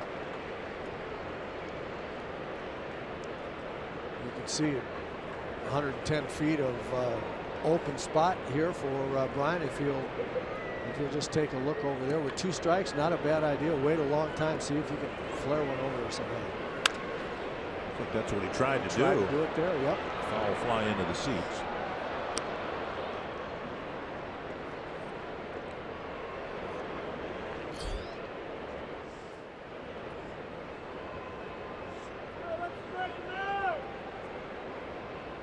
Iannetta looking into the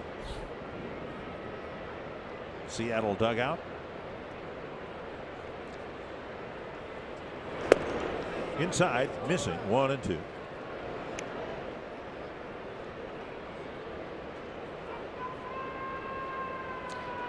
If I were Paul Molitor, I would have a very, very hard time with Nunez on first base, that hole over there, and Brian Dozier up it with Brian struggling. I'd have a hard time not putting hit and run on. I really, really would. Force Brian to think about something other than a long ball to left field. When you're in a hit and run situation, your job at the plate is just to make contact. You must support. You absolutely must support the runner on first base, because he's not stealing. He's just getting started early, and you're trying to put the ball in play. And with that gaping hole on the right side, you got a lot of good options, and a lot of times that'll get a hitter. That'll get a hitter going. A guy that's struggling a little bit will force him to make contact. Over the back of Gene Glenn, the third base coach.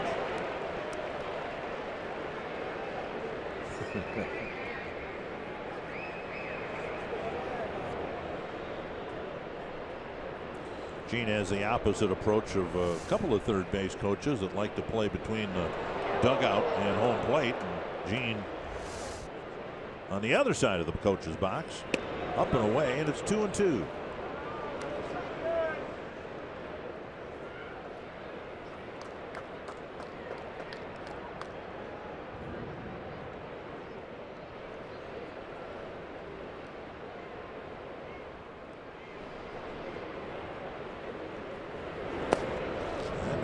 Dozier's worked the count full, and we'll see if Nunez takes off from first here. Well, the question will be whether manager Paul Molitor trusts Nunez to take off against the move here of Nuno. But again, this is like a hit. This is a de facto hit and run for Brian Dozier, because Nunez will not get a great jump most likely. He did not. You got to contact him. Dozier pulling one foul. You have a left-hander on the mound. You're not really sure about his move. Nunez on first base is going to go, but he's going to be absolutely sure that the pitcher's going to the plate and not throwing over to first, which means the jump is not going to be a good one. It's not going to be a base-stealing kind of jump. So Brian must not strike out. He's got to make contact or take ball for it. hammered into the ground, foul again.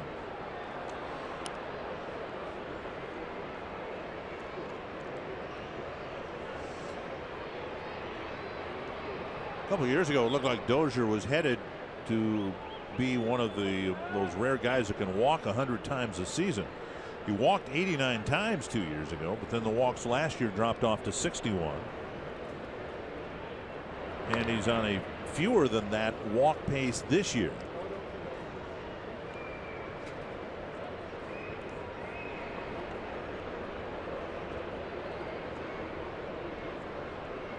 Full count again to Brian Dozier. Foul tip. And now Nunez slips, and he'll be tagged out between first and second. Dozier finally strikes out, and Nunez got that late start you were talking about, and then tried to slam on the brakes once it became apparent he'd be out at second, and he lost his footing. So you see, he makes absolutely sure that there's no throw to first base on a pickoff, and he loses his footing. And just waits for his buddy Cano to come over and tag him out. So now bases empty, 2 down, and Mauer at the plate. 2 strikeouts on an opposite field home run. Strike 1.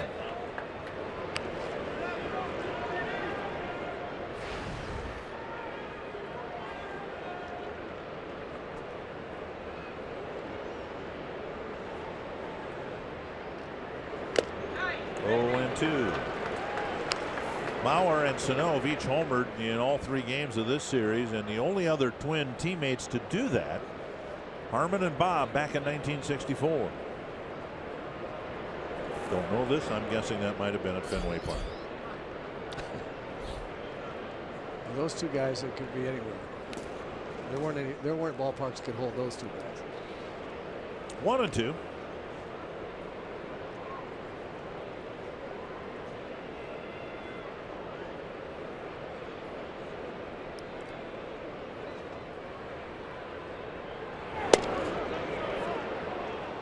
Did miss the outside corner by much. 2-2.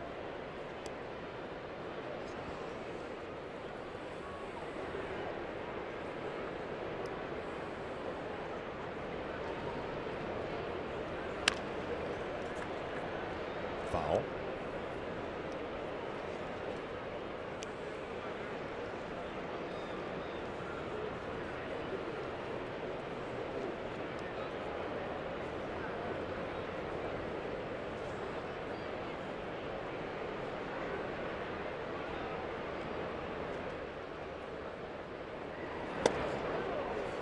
Now a full count. Sano on deck.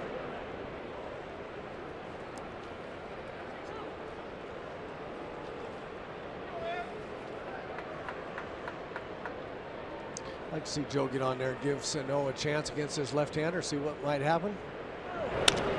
Bouncer right side. Lind has it. And he feeds Nuno, and the Twins get a leadoff single, but send just 3 men to the plate in the 7th.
Emerging vets and players dedicated to ensuring our nation's Warriors can be as productive off the field as they were on it by joining combat veterans with former athletes to form a common bond over dedication and teamwork. Visit FoxSportsSupports.com to learn more. And Twins fans, don't forget at Twins home games, bring your Circle Me signs. And if you get circled, you may find yourself in the Minnesota Lottery winner's circle, where you could win $100 worth of scratch-off lottery tickets courtesy of the Minnesota Lottery. Trevor May will come out of the Twins bullpen. The Twins have 9 outs to get. And May is the first reliever after 6 really good innings by Ricky Nolasco. Ricky pitched well. We're going to see if Trevor May can follow suit. He had a nice outing his last time out, using more of his pitches, curveball and changeup for strikes, in addition to that 94, 95 mile an hour fastball. See if he can find a way to get all 3 pitches in the strike zone. Well, the bullpen's contributed, but you know, it's what comes first, the cart or the horse. The starters, other than Phil Hughes yesterday, the starters have done a better job, which sets up the bullpen to give them a chance to do what they've done. Yeah, great point. The bullpens are set up to pitch 7th, 8th, and 9th, sometimes in the 6th if necessary. And to the degree that the starters can pitch well into the with a lead into the 6th or 7th inning, your bullpen's going to be better automatically, and that's what's happened lately. So Paul Molitor trying to manage the last 3 innings, hoping that May can give him a strong and full 7th inning. Twins have a 3-run lead. It'll be Lind, Gutierrez, and Iannetta here in the 7th inning.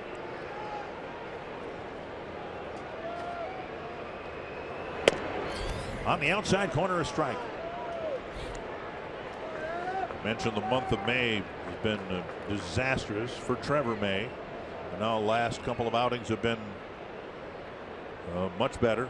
Just covering an inning and a third. He pitched an inning in the ball game last night. 1-1. Couple of strikeouts. Picked up a hold, his 4th of the year.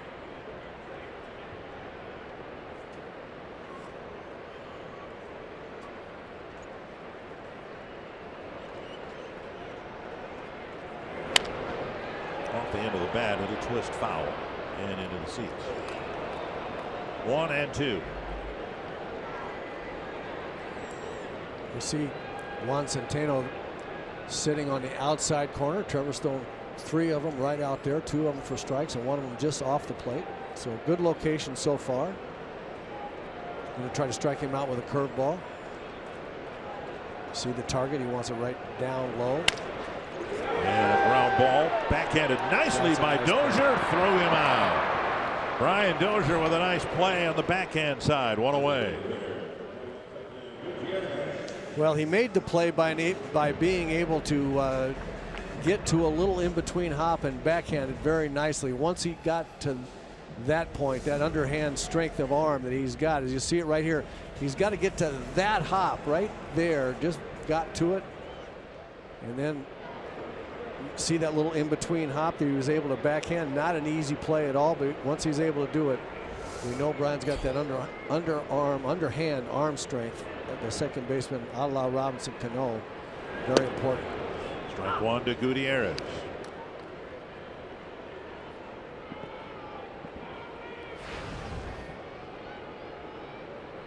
Gutierrez in the power department's become a much more formidable hitter.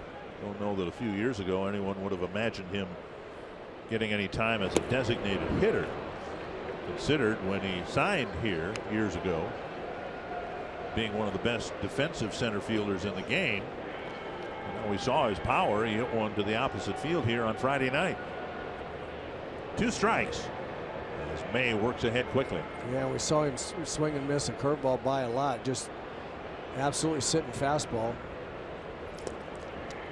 Landed a foot or so in front of the plate. 1-2. And that's what I've noticed about Trevor May against American League hitters this year. They know he throws hard, 94, 95, sometimes 96. They also know that he likes his fastball. He thinks he can throw it by guys, which he can if he shows them other stuff. But guys have been coming out of the on-deck circle ready to hit that fastball. And His ability to throw those breaking balls, very, very important. Now he's going to try to go up the ladder with a fastball. Pop up backing out of play.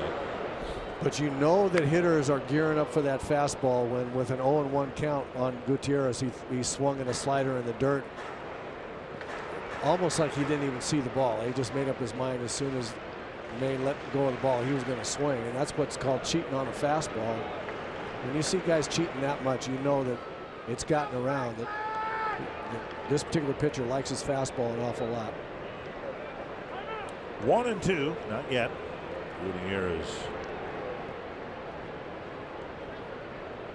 now ready. Change up sign. Santana says down, down, down. Throw it down. Oh, back.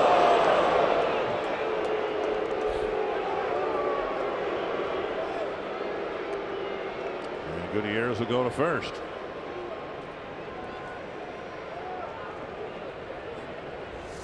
Well, he's trying to throw a change up down, and he throws it, hits him at the left shoulder blade. That's, you know, that's not having command right there. I mean, that's just as far off of where he wanted to throw that pitch as possible. That's been kind of the puzzle for May, has been the command, just the second batter that he's hit. But he's thrown 6 wild pitches, and he just has pitches get away from him.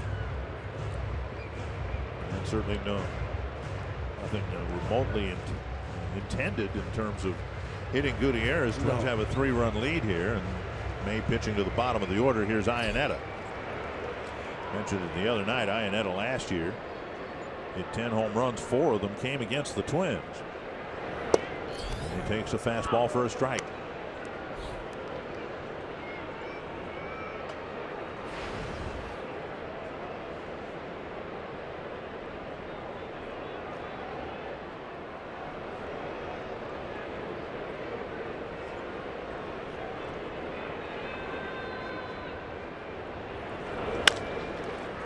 To Nunez, to Dozier, on to first, double play. Trevor May gets a ground ball double play to wrap up the 7th inning. An effective inning of relief for May, and the Twins lead 5-2.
Talking over the inning with Juan Centeno. He hit a batter, he hit Gutierrez, and then a couple pitches later got the inning-ending double play.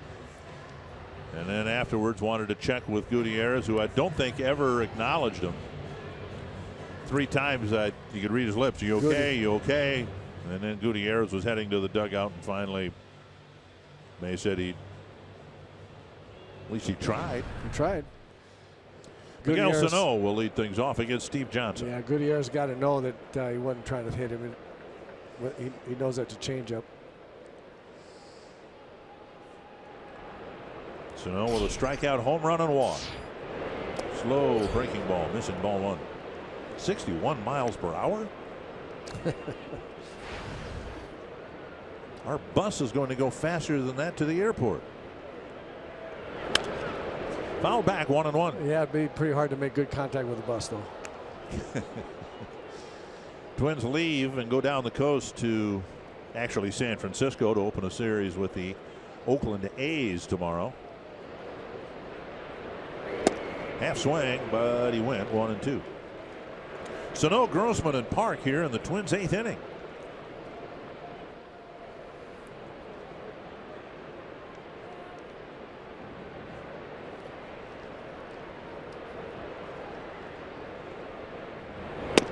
And he takes a call, 3rd strike, 1 away. And we'll bring up Grossman.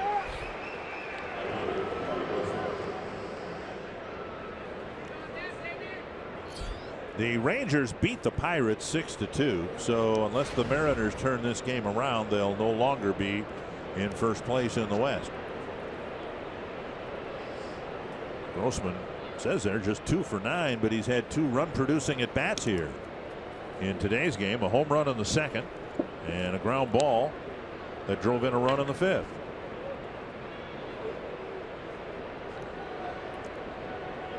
Both of them very, very big runs.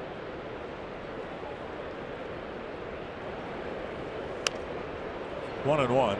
You know, when you're playing on the road, you're trying to sweep a team after winning the first 2, and star player for the other team juices one in the 1st inning to get the home team off to a 1-0 start, and then Robbie Grossman came up and homered right back to tie the game. That's a big momentum shift for the visiting team. It really is. And that's kind of been the theme for this series. Whenever the Mariners have scored, more often than not, the Twins have answered in their next at bat. Right. We've seen it go the other way so many times this year. Grossman puts it in play weakly to the first baseman Lynn. And Johnson there, 2 away. And that'll bring up Young Ho Park. Twins need to get Park going because it's now been a long time since he's done what he is accustomed to doing, and that is hitting a home run. Last home run coming on the 13th of this month. And it's not just the home runs either. I'd be a little bit concerned about him right now if I were Paul Molitor and Tom Gnansky. The at-bats just haven't looked good for some time. Down and away, ball 1. He drew a walk and scored in the 4th, but a fly ball to center and a strikeout swinging in the 5th.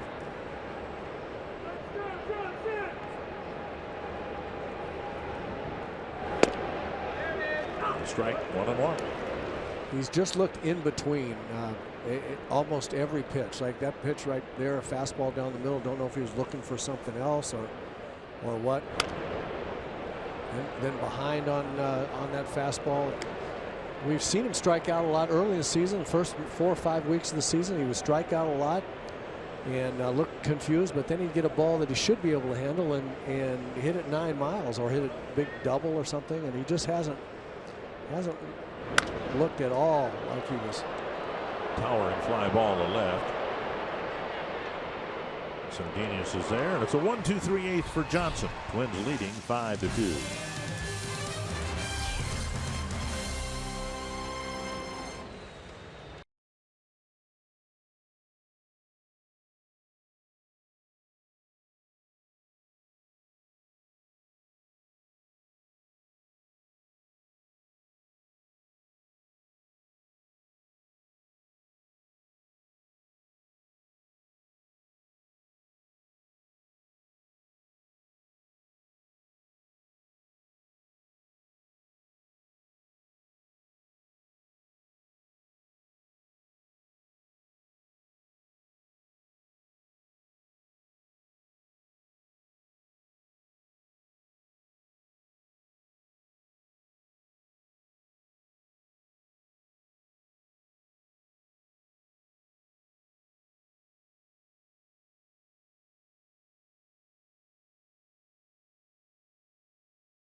And Tom Hanneman showing his age there. The Minnesota Lumber Company. That was a kind of a that was us. Marketing slogan in the late 70s with Heisel, Smalley, Bostock. Who else was on? Carew, yeah. Carew.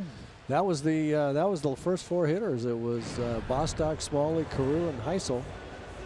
Craig Cusick, Butch Weiniger, yeah, Glenn Adams. Fernando Abad comes out of the Twins bullpen to pitch to the Mariners in the 8th inning. And the scheduled batters are Sardinas, Aoki, and Smith. And you know, it's funny how games set up for managers. Very, very important that Trevor May have exactly the inning that he had, so that Paul Molitor can bring his left-hander in to pitch to Sardinas, who's hitting under 200, and then Aoki, who's hitting nothing, 172 against a left-hander. Probably a pinch hitter for Seth Smith, and if necessary, Cano's hitting 253 against left-handers instead of 317 against right-handers. So, you have this times in the game when you get matchups that you want if certain things can happen, and the certain thing this time was May getting through the lineup efficiently, so Paul could bring in Abad here for these left-hand hitters. On the ground right to Dozier. He gobbles it up. 1-0. I think we got a softball question here on this holiday weekend. Carsoup.com trivia question. I think it's the Seattle Mariners. Yeah, I was going to say Mariners. When you said it was a gimme, I figured you knew what it was. I figured you must be on the Mariners. One down here in the 8th inning, and now Aoki. Abad continues to be outstanding against left-handed batters. They are 0 for 21. You got Robinson Cano in the ball game last night.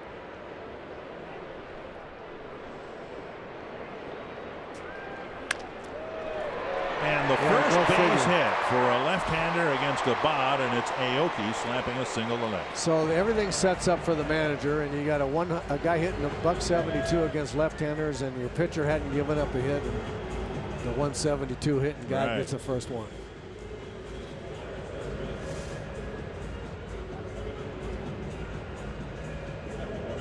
Inside out swing for Aoki. Abad thought, I really wanted it more in and more down.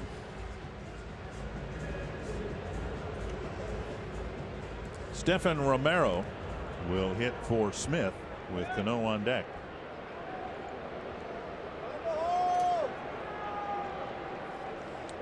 Romero just called up a couple days ago.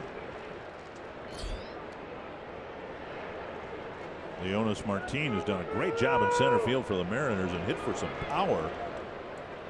And a hamstring issue put on the disabled list. Romero called up. There's a half swing and a strike. I believe a strike. Centeno is able to keep it close to the home plate area. No chance for Aoki to advance. It is 1 strike.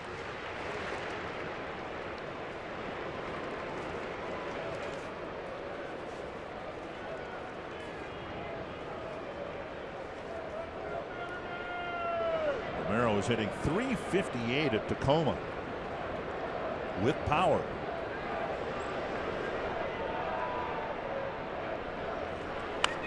Off the end of the bat foul, 2 strikes. Close league's a great league to hit in, I can tell you. Always has been, always will be. Yeah.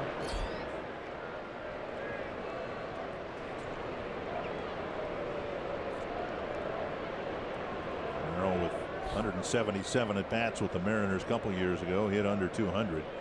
And last year 21 at bats, and again he hit under 200. 0-2 from Abad to Romero. Struck him out on 3 pitches. 2 down. And now Cano. This copyrighted telecast is presented by authority of the Minnesota Twins and may not be reproduced or retransmitted in any form. And the accounts and descriptions of this game may not be disseminated without the express written consent of the Minnesota Twins, LLC. Romero had doubled against Abad last night, and that set up Cano in a critical situation. It was a 1-run ball game, and Cano hit a sharp ground ball at Dozier against Abad. Yep, he threw him a curveball, and Sano was all over. 3-1 curveball. I was surprised he was on it like he was. We had a rocket right at Brian.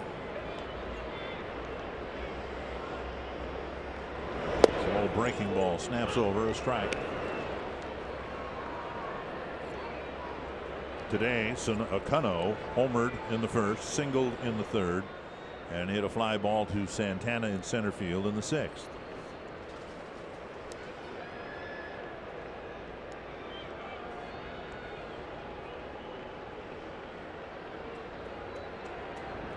One strike to Cano.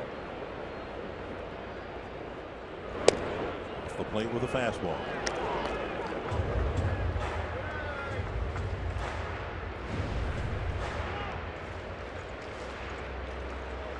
And Centeno to the mound.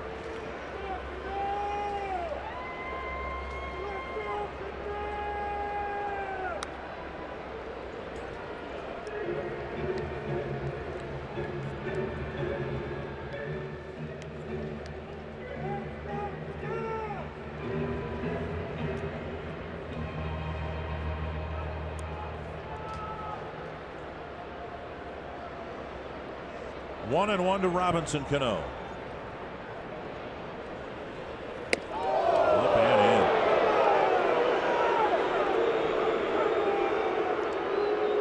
in. Twins pitchers keep knocking guys back with changeups and curveballs that are getting away from them.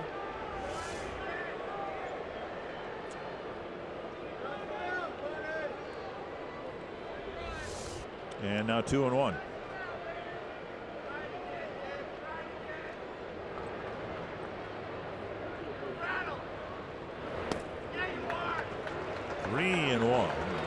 Slugger Nelson Cruz on deck. Ryan Presley is warmed up down in the bullpen. Yeah, I think he's got Cruz. If Cruz gets one way or the other, there's going to be a right-hander pitching Nelson Cruz either this inning or next, I would guess.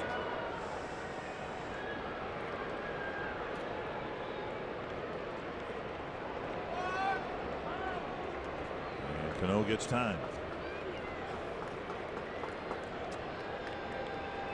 Well, this spot last night, 3-1 against Abad. Cano got a breaking ball. See what he gets here. Fastball and a strike. He got a beautiful fastball painting the outside corner.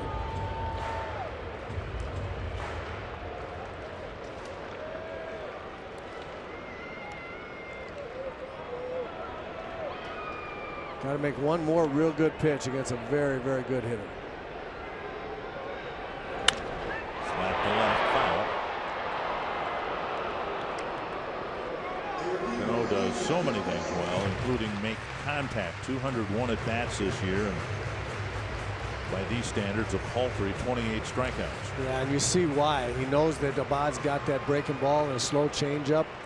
And he's just not going to be out in front of the fastball. He's willing to wait on the fastball and just spoil it, slap it the other way so as not to be too far out in front of the breaking ball. 3-2 to Cano. Ball hit to center field. Santana comes in to make the catch. And Abad gives up a hit to a lefty, but it's a scoreless eighth. And that's all that matters.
Miguel Sano and the Twins all smiles. They're 3 outs away from coming to Seattle and sweeping a first-place ball club.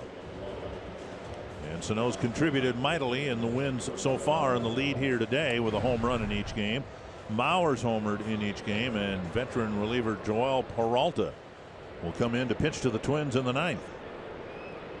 Peralta will face Escobar, Centeno, and Santana. Escobar 0 for 3. Ground ball, fly ball, and strikeout.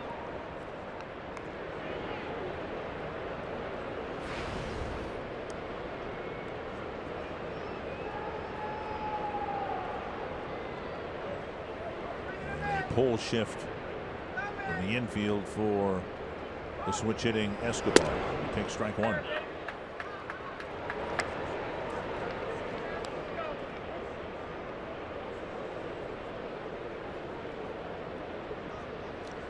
Romero stays in the game. He's in left field.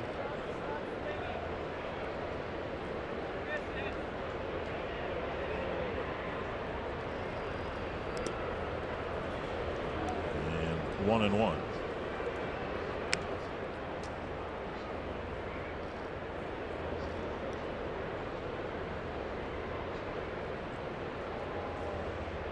Mariners came into the game with a league-leading team ERA of 3.33. Twins have scored 18 runs against that pitching staff so far in the 3 games. Up and away, 2-1. Interestingly enough, they've done it mostly against their starting pitching, and Right. it hasn't been, the bullpen really hasn't been the story for Seattle in a long time. This year, the bullpens pitched very well, continue to pitch pretty well here against the Twins, but the Twins have jumped on the starters, and good starters. Yeah, I was just going to point that out. Here's a ball fouled back, but it was Felix Hernandez, Taijuan Walker today. Their top 2 guys. Yep. And the Twins will go down to Oakland. Sonny Gray is hurt. Rich Hill pitched today, so they'll get something other than guys, right. other than the best Oakland starters in the Oakland series.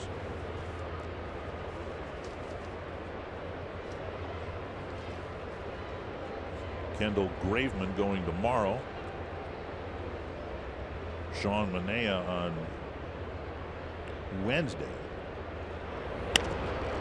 Well, the Twins have started to swing the bat, at least in the last week or so. They've really, it's amazing, isn't it, when you're how much sharper things look, how much more energy it looks like a ball club has when they're swinging the bats well. And you know, I've had a lot of fans come to me and say, boy, they just look, this year they look lethargic, and some people even said look like they don't care, and it couldn't be farther from the truth. I will just tell you that when a team is not hitting, it looks bad. It just looks like there's no life in the club at all. Driven to the right field corner. Cruz chasing it, and he gets there one away. June 8th is Superhero Night at Target Field. A limited number of Superhero Theme Night ticket packages are available that include a game ticket and a Twins Superhero t-shirt. For every ticket purchase, the Twins will donate a Twins Superhero cape to a child at Gillette Children's Hospital, and a portion of each ticket will go to Gillette Specialty Healthcare. Go to twinsbaseball.com/Superhero Night. Learn more about the Superhero Theme Night offer.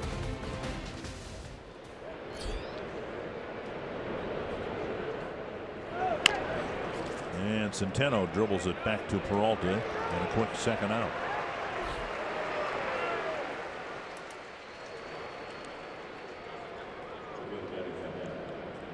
There's Grossman. He's provided a spark. Coincidentally or not, this team is producing much more run production, if you will, since he's arrived.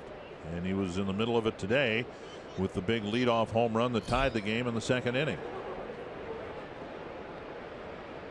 And a weak little ground ball that, even though it didn't look like much, it got a very, very important run, insurance run in. It was just weak enough. Yeah, it was just weak enough to allow the streaking Miguel Sano to beat the throw to second base. You do tend to notice when Sano is running in your direction. I think that's what happened to Santana in the gap the other night. That's what I absolutely think so. I think he not only saw him out of the corner of his eye, I think he felt the ground trembling as he got close to catching that ball. 1 strike to Santana.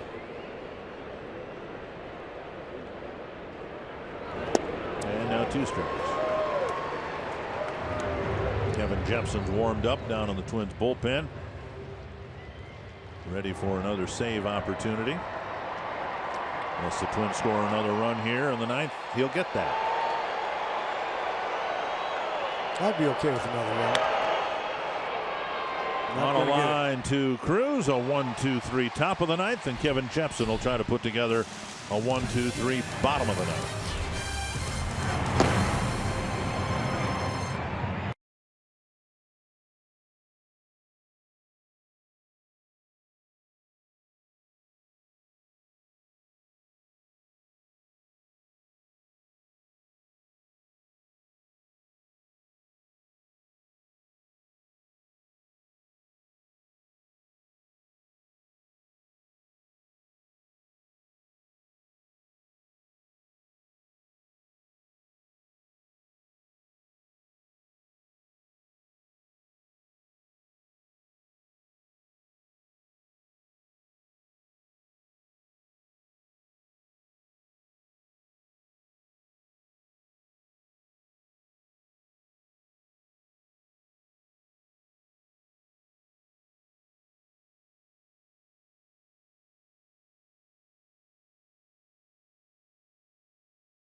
Three-game sweep that came at home against the Angels earlier this year.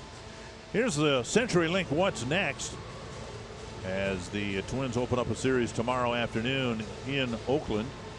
It'll be Irvin Santana, Tyler Duffy, and Pat Dean going for the Twins.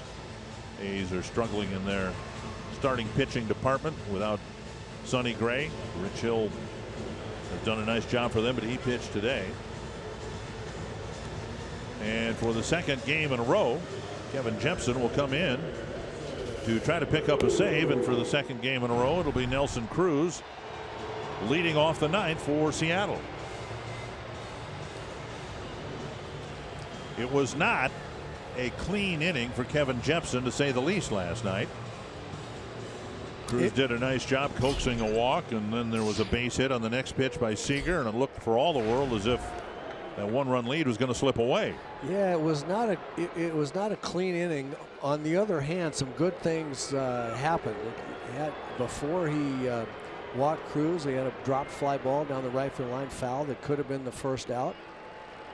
And the first pitch stroked to right field, a solid single. And Cruz starts the inning with a base hit to right field. And that base hit notwithstanding, Jepson did find a little bit of a release point on his curveball last night. Threw some really good curveballs. Hopefully that's still in the program here today. Three in a row, three good breaking balls in a row, and then he threw the one in the dirt that eventually led to. Yeah. Which turned out to be the best one of all. Here's Seager. He lined a single off a fastball against Jepson last night in the ninth inning.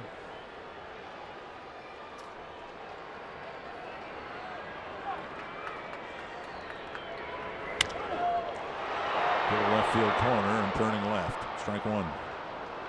Another fastball.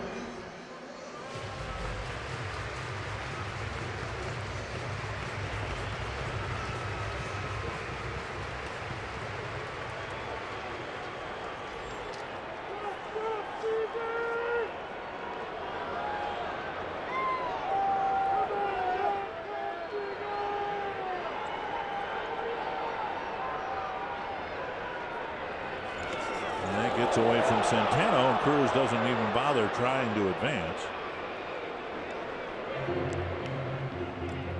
No idea why he would not try to advance. Now the double play still in order. Yeah, you know, it's one thing to say to yourself, and here's about a 58-foot curveball there inside. Centeno does the best he possibly can to knock that down. That missed by a lot, but I mean, it's one thing to be on first base and say my run doesn't mean anything. We're 3 runs down. It's another thing to be able to walk into to the next base. I mean, you have to be ready to go. Swing and a miss, 1-2. Good change up there. Really good change up there. So important for Kevin Jepsen to find the curveball and the changeup. When he does, when he finally gets that consistency with those 2 pitches, he's going to start getting people out on a regular basis like he did last year. Needs to get Seager out here with a 3-run lead. Ball. See if he can throw a good one. Blocked by Centeno. It's 2-2.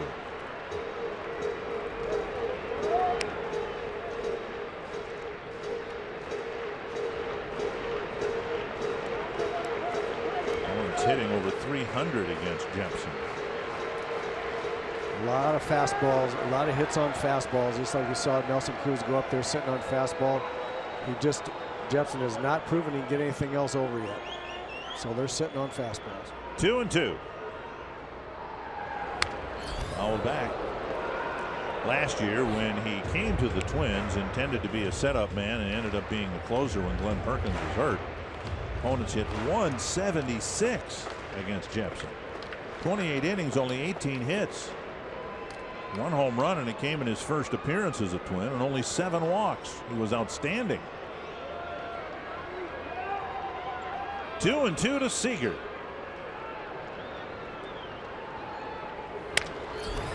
It'll be a double play grounder.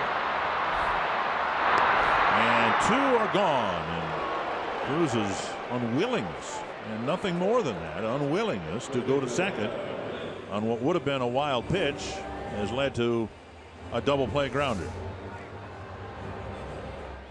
Well, just a great play. That double play. Heard Bert Blyleven say it a lot of times. The pitcher's best friend, and that was it. Could not have come at a better time right there. Good, absolute routine. 4-6-3. Important that Seager at least be responsible for 1 out, because Adam Lynn's still a formidable hitter with a lot of power, and he comes up now with 2 down and the base is empty. In the dirt. Ball 1.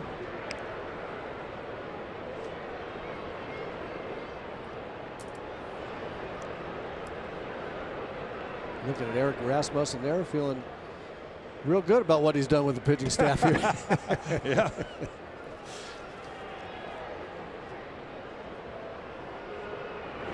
Rasmussen probably saying to himself or to somebody else, maybe verbally, you guys are how many games below 500? And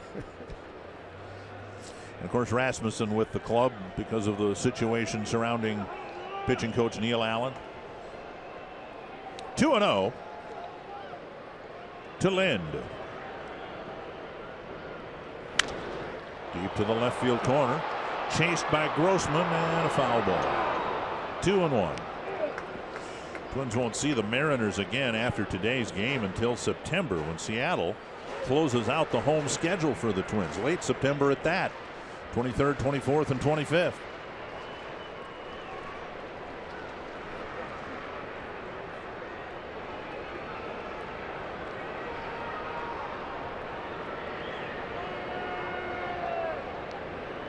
Two and one to Adam Lind.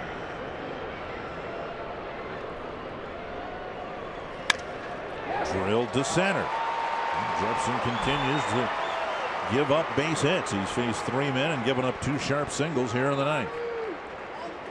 He'll bring up Gutierrez. Low fastball to a good low fastball hitting left-hander again, and again, not to sound like a broken record, but it's just going to be tremendously obvious to Kevin Jepsen and everybody else that until he starts getting that good curveball and changeup over, guys are going to be sitting on fastballs, and big league hitters, when they know fastball coming, they're going to hit them hard. It's just the way it is. And what you mentioned, Dick, about hitters hitting 176. Here comes a curveball. He's going to start Gutierrez with. The difference between 176 and 300 is more pitches over that aren't fastballs. He just has not been able to find the feel for that curveball changeup at all. Centeno has another ball get away from him. That one blockable. A wild pitch, allowing the runner to go to second base. that was an oops there. Centeno has received the ball and blocked the ball very well, but he misjudged that one. That was an attempt at backhanding the one that he either needed to reach out and catch or else get out there and block it. Gutierrez was at the plate last night when the crazy ending ensued. 1-0 with 2 down here in the 9th.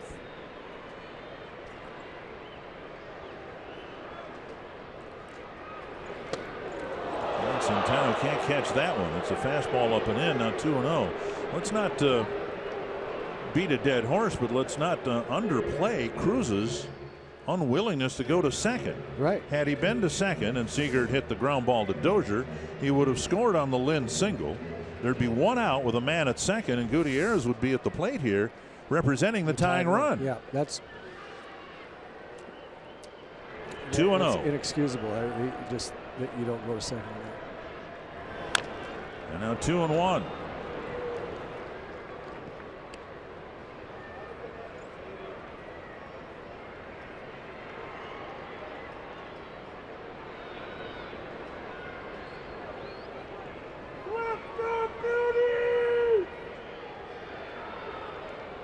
Gutierrez hit by a pitch.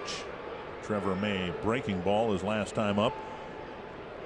Struck out in his first 2 at bats. 2-1 from Jepsen. Fly ball, center field. Santana going back at the wall. It's a 1-run game.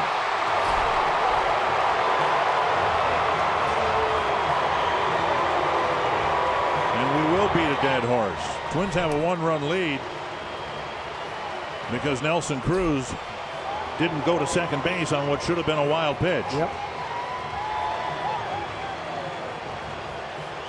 Gutierrez showing power to center field. Friday night it was to the opposite field. High fastball right in the middle of the zone. He's a big, strong man, and he can go center around to right field. He can get the ball out anywhere.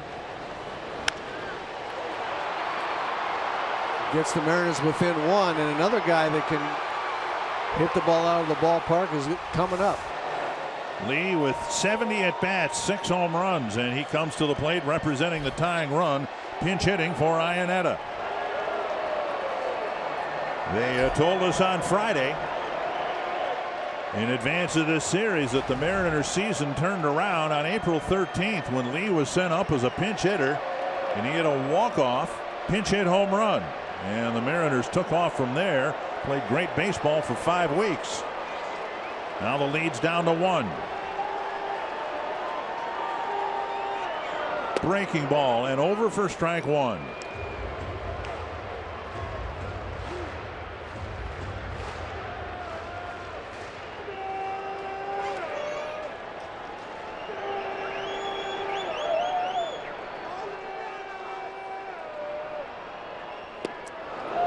Strike 2.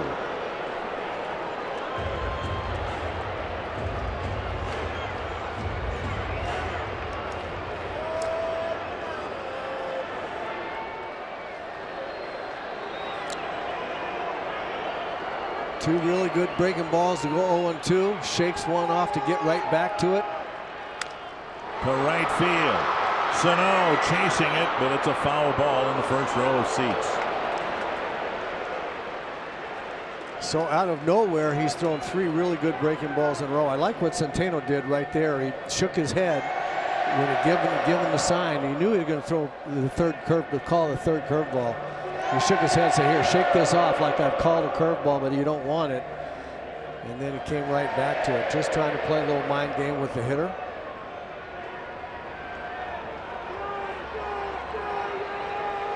Another 0-2 pitch to Lee. Another breaking ball. He wants it down. Oh. Fouled away. Left that one up in the zone just a little bit. You can see Centeno putting his glove, opening up his glove, putting it down on the ground. And center he hung cut. it. Yep. Right in the center. 2 strikes. Got him. And the Twins sweep the Mariners. And high anxiety in both ninth-inning saves for Kevin Jepson, but he got the job done. And the Twins have just finished off their best series of the year. Well, a really good time to find the feel for a breaking ball. He's